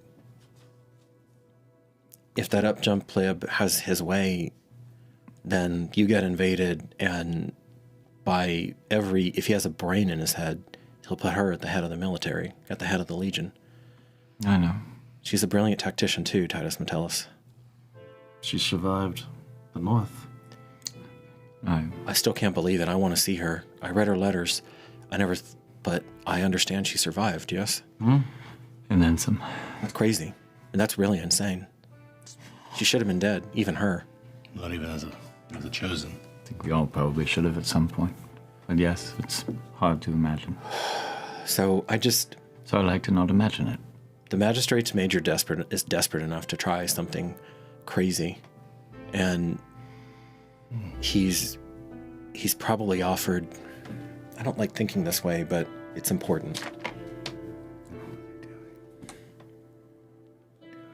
He will have offered her something that she couldn't get in Fang Prime. She's already fabulously wealthy, so it's not going to be coin or slaves. Son. It's going to be something unique. She can't get chosen. We are a family member, good maybe? resource, or we don't. The impure? What do you think that she wants? What is something that everyone wants in the Empire? May I interject, please?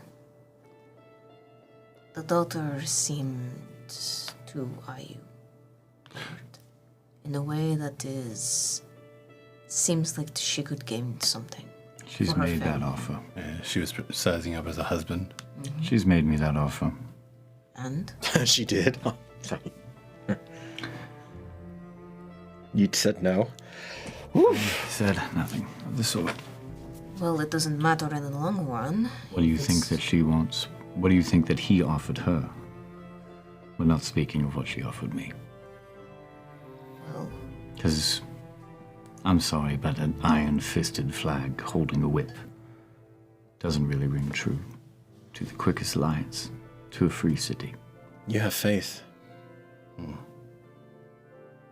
Oh. You have faith. A lot of it. Okay. It's the only thing we get going. There are a lot of things Leptis Regium is famous for, but like I said, it would have had to have been something she couldn't get in Fang Prime or anywhere in the Near Empire. Magistrates trying to act like they're already incorporated, and of course they're not. But as things stand right now, I don't know, maybe they will. I was just from the city. You know that there's kind of a low-level rebellion going on, right? Perhaps help. Rosinia, There's a number of them.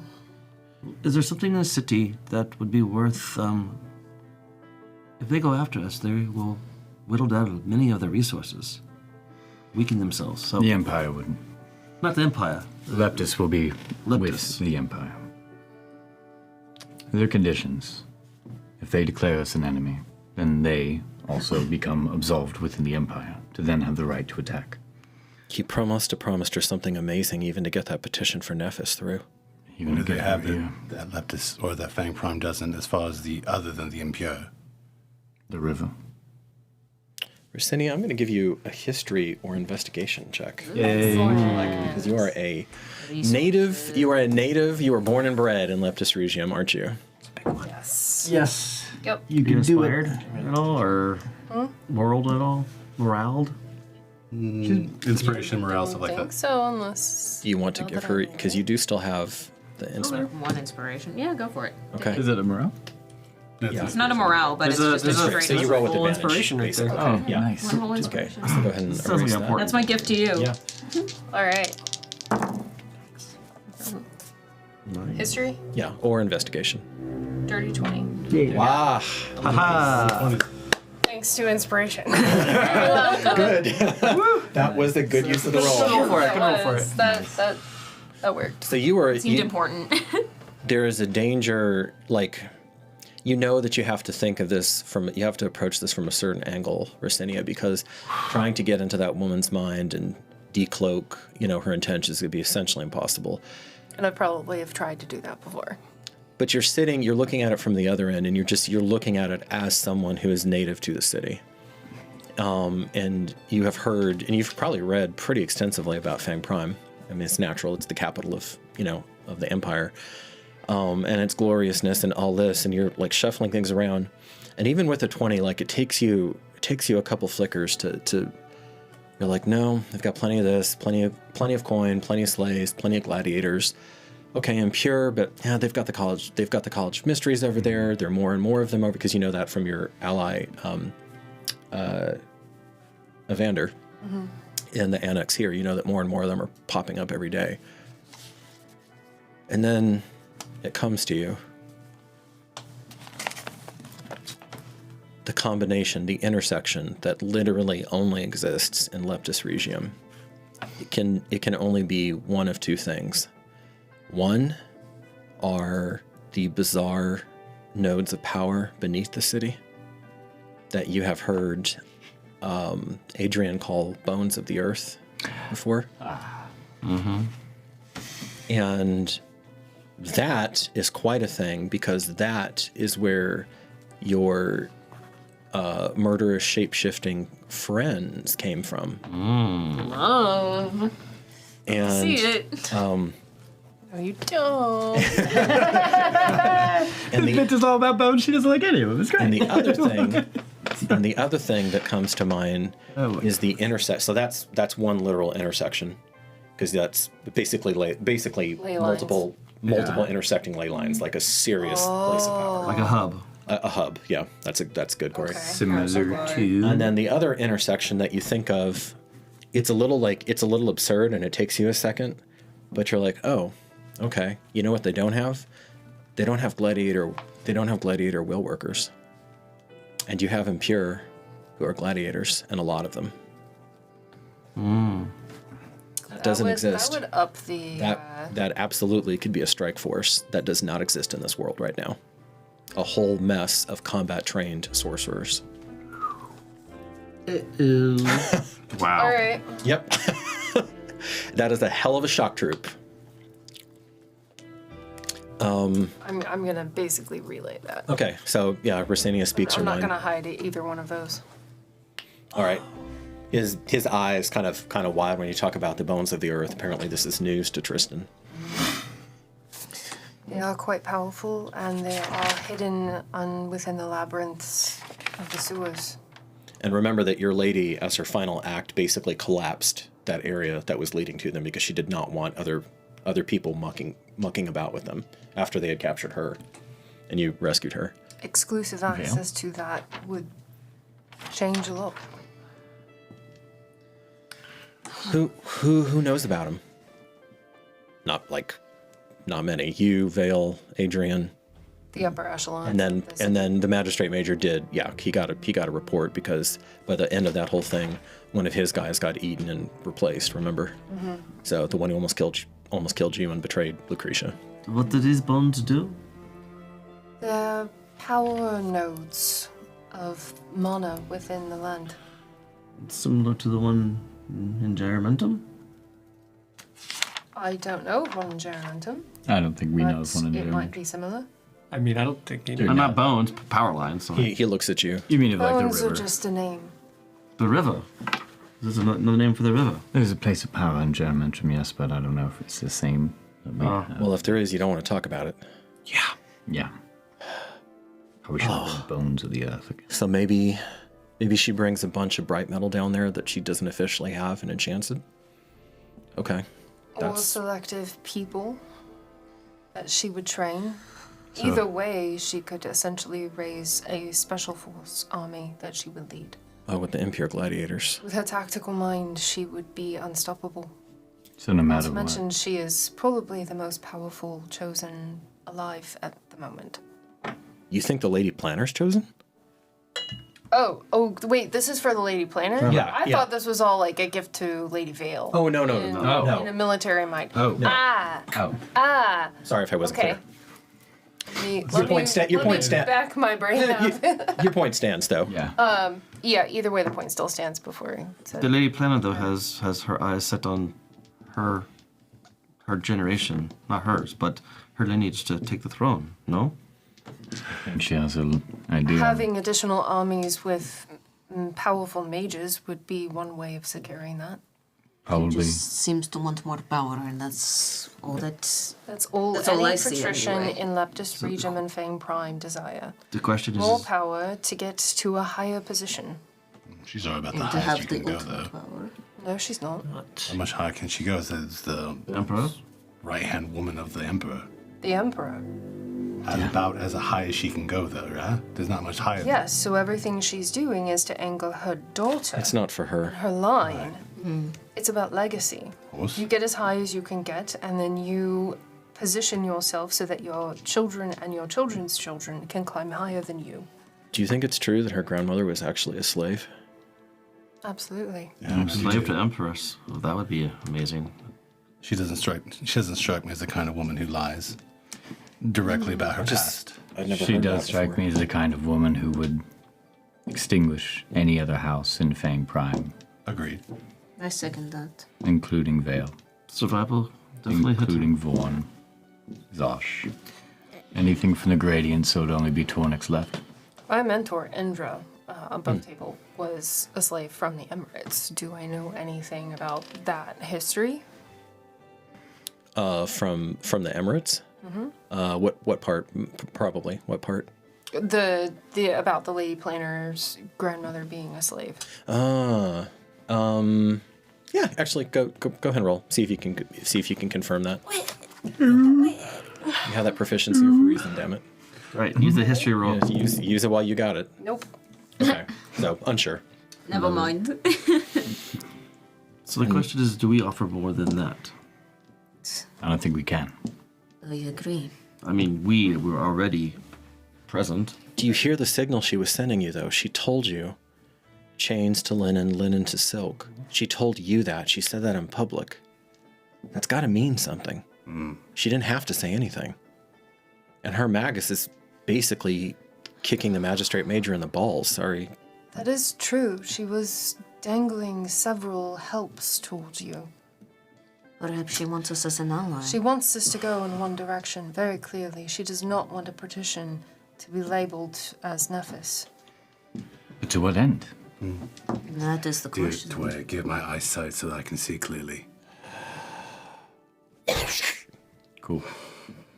He does that sometimes. Oh, And then I'm going to sink into myself, really dissect that statement on how she portrayed it to him directly. I'm going to really start dissecting that and where she could potentially go with that. okay.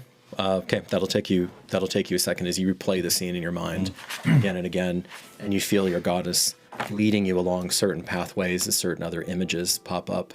So hold on.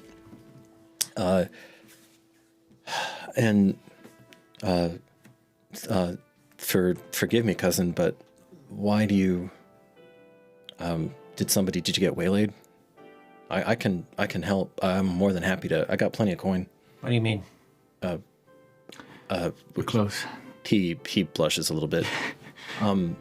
Oh fuck. Sorry. Maybe it's a religious ritual or. Cousin, because he has green hair. I'm sorry, I have no idea what you're talking about. Oh, he's not Patricia. He means that you have hardly any clothes on. No, he is. Is he? Oh, because of this? It is why he called you cousin. Yeah, right. A little green in the gills there, Tristan. You never heard about the riddle, huh? Minnie Junior said something about that. Do you know it? Rexia? Yeah. Did you tell me? How can we be the pinnacle of civilization in the depths of the beast?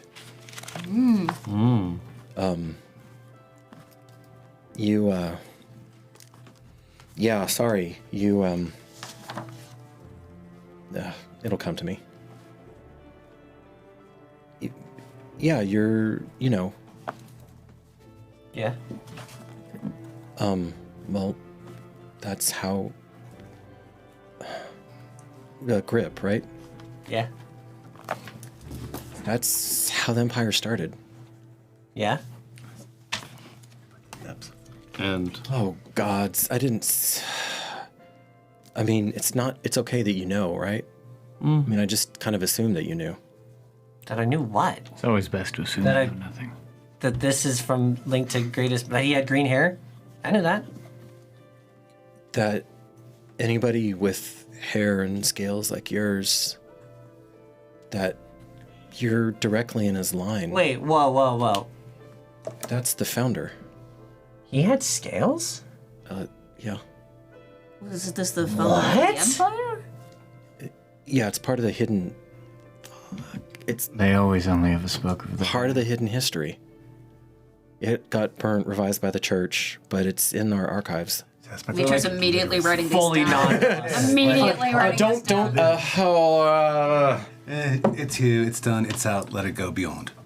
Easy for you to say. I have to talk to Brother Adrian very soon, actually. Oh. Yeah, that's why, haven't you noticed everybody's giving you weird looks? Like you're a deposed founder or something? I took the weird looks for something else. Yeah, there's a whole, heated debate going on right now back home about what it means to be purebred. You have enough blood of the founder in you that it actually manifests. Some are scared of it, and some embrace, and it's kind of wild because it's like the only variable in a very stagnant system. And that's the only reason why the daughter, could even be having a remote chance of becoming this position, yeah? because of her hair. Because if there's not a male, then if there's not a male who has that, then even though a woman has never sat on the sun throne before, with that as her mother, and she's powerful. Yeah. What about the? There I took the eye for you. There could be a change Mary. of No. the foundational role of the empire. That's something else. We support you. It has happened before. There were not always 4 houses. Is there any way that we could trap There's the always magistrate? one. Is there any way that we could trap the magistrate into a trap? If his blood is what it is to be, he can't call him subhuman if that is the founder. Well, not many know. It's a hidden Can I history. roll something to see if that would actually be a valid argument? Using my silly little debate. You silly little babe. My silly little debate. Not yet. Oh! Marcus, make that investigation. Insight? Or sorry, insight. Insight. Come on. Ooh. 16. Nice. Tease. With plus 10, 16. So. Oh, God. I forgot about that. She Sounds like remains. time too, She remains an enigma. Although that argument was being made about the Kithki. Right, but could we turn it and twist it back on the Magistrate Major? He was turning and twisting it by leaving it as vague as possible. I'm sorry, but Grip is the heir because of his scales and his skin. Is a hidden history. He's a contender for those who. The whole fight's about the hidden history. So a threat, unless he marries. Could we the know daughter, more about they would not the be a threat. history? I mean, he wouldn't just be not a threat. He'd probably be a shoo-in. Grip, I did you think know the this? Lady Planner probably sees him as Devin, a please. threat. Did you know any of this? And he'll actually kind of maniacally fuck no. And then Titus is gonna kind of ha, nervously laugh and be like, so what more of this history can you tell us? There's a lot. There's a lot. I'm gonna go. You're here to I'll help. let you hold Concord. To Listen, By I the got, tip. I got my Promise? journal ready. Yes. By the hilt. Can't do that. Briefly. No. Cross guard? No. Tip. And I won't use it on you. For all the other powers that are not sharp. Fine. All right. Yeah, it's still shielded. Yeah, sheathed. As he... No, that's not fair. You said, and you did it, and you are a man of your word, and I appreciate that about you and your line. You cannot double back on it. The last time you Next time. the last person who touched the sword kind of exploded in a bunch of fiery radiance, so I don't think he would want that. And that dissuades me how? And they couldn't tell a lie. What, do you want to explode? I'm pure of heart. That's not going to happen to me, I think. Sure, that's what the last person said. No, it Keep a isn't. hold of that as long as you can, friend. So, there is a hidden history that has to do with... That you're elaborate. not supposed to know about. It's good that we know that now. A threat. I mean, maybe, but she's... None of you caught how hard... No, you wouldn't. Yeah, I'm pretty good at reading people. And she was pretty interested, but of course she's never going to show that. Of course not. But you talked with Lady Bestia yourself, right? I did. Alone, right? I did. You dog. Titus and Dragon. That's not common. That's an invitation to an assassination attempt. This Or something entire else. summit is an invitation to an assassination attempt. Bingo. Yeah, but that you were there with her. I was. But she didn't.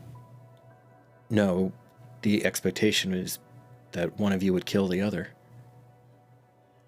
And I do not live by that expectation. I gather. I mean, maybe, Devrin, to your... My thoughts are It's possible. an option is if the marriage happened, then the Lady Planner would not see you as an enemy, but as a major ally. And if we support you, she gets us as well, and that ends the whole situation about potentially not wanting the bones and keeping us around. My thoughts, but maybe I'm wrong. It's a good thought. No, you have a point. Sorry, this hidden history is... As far as that's concerned, the argument is happening in Feng Prime now. If Leptis Regium claims to want to be incorporated back into Leptis Regium, it must take the positions of such seriously. No? The Magistrate Major doesn't know this hidden history, though. And the He Lady... wouldn't care anyway. He doesn't want anybody to read. He just wants to be me. And the Lady Planner is going to deny any knowledge of it. That's what it's not worthwhile, unfortunately. It is her voice and her stage's voice. If that's what speaks she for us. wants. I guarantee you that Lady Planner Tyranix is looking at you as a grown man and sizing you up for the future. Playful and Lady Planner Tornix. He smiles. Do you like her? You hear steps. I was gonna say I'm steps coming positioned to the tent. near the Yeah. opening and always The listening lady- for someone approaching. Bestia. Yes? Make a persuasion check and let me see how I'm gonna well the see if I camp can see slaves any like like you. insight on that. All right, sure. I'll even go outside and try to intercept if like marriage or I whatever. hear footsteps. Okay. No. No. luck on that, buddy. That's your first snap one is Deborah. Finally. Yeah, you guys talking about girls are the two funniest characters. They're talking about girls at the table. While we are still rolling, HT Siles donated $10. There seems to be like there are going to be a lot of legal fees soon. Fair enough. Objection. What did you get? It was persuasion. Persuasion. 15. Nice. Okay. One of the younger camp members, one of the younger slaves who actually, she didn't know, ironically enough, her name is June. Oh. And she did not know, of course, the whole secret war that happened in the city to protect it from the shapeshifters. But she did know something happened. And she knew that although you brought her bitter news, you at least brought her closure about what had happened to her brother. He was one of the people who had been snatched and eaten and replaced. And she knew something was wrong. And then when you ended him, when you and your allies during that war ended him, you just said, it's done. and she was at his funeral. Oh. So she, you see, she's Virginia, and then where you were actually headed out. So she's about to pull at the flap, Watching the flap, and then you come out. Thank Quaelathon. She says, so in a little bit, and she pulls you aside from it. Yeah, so you know how there's been a lot of trouble in the city, and so I'm pretty sure I saw a tail. And you're like I'm pretty sure that one of the impures in the camp and is trying to make a break for it. I think they're headed toward the tent to ask for asylum. And that, friends, is where we will leave the tale. More things. Oh, and you have unpaid parking tickets. I mean, what the fuck? It's a warrant out for your arrest. Friends, Standing. wow. Hopefully you have ticket. enjoyed the show. We have done a good job of conveying what everyone has gone on, and we still, of course, have the trial of what Marcus of Pollux Oh yeah, ahead of us. I forgot about our blasphemy.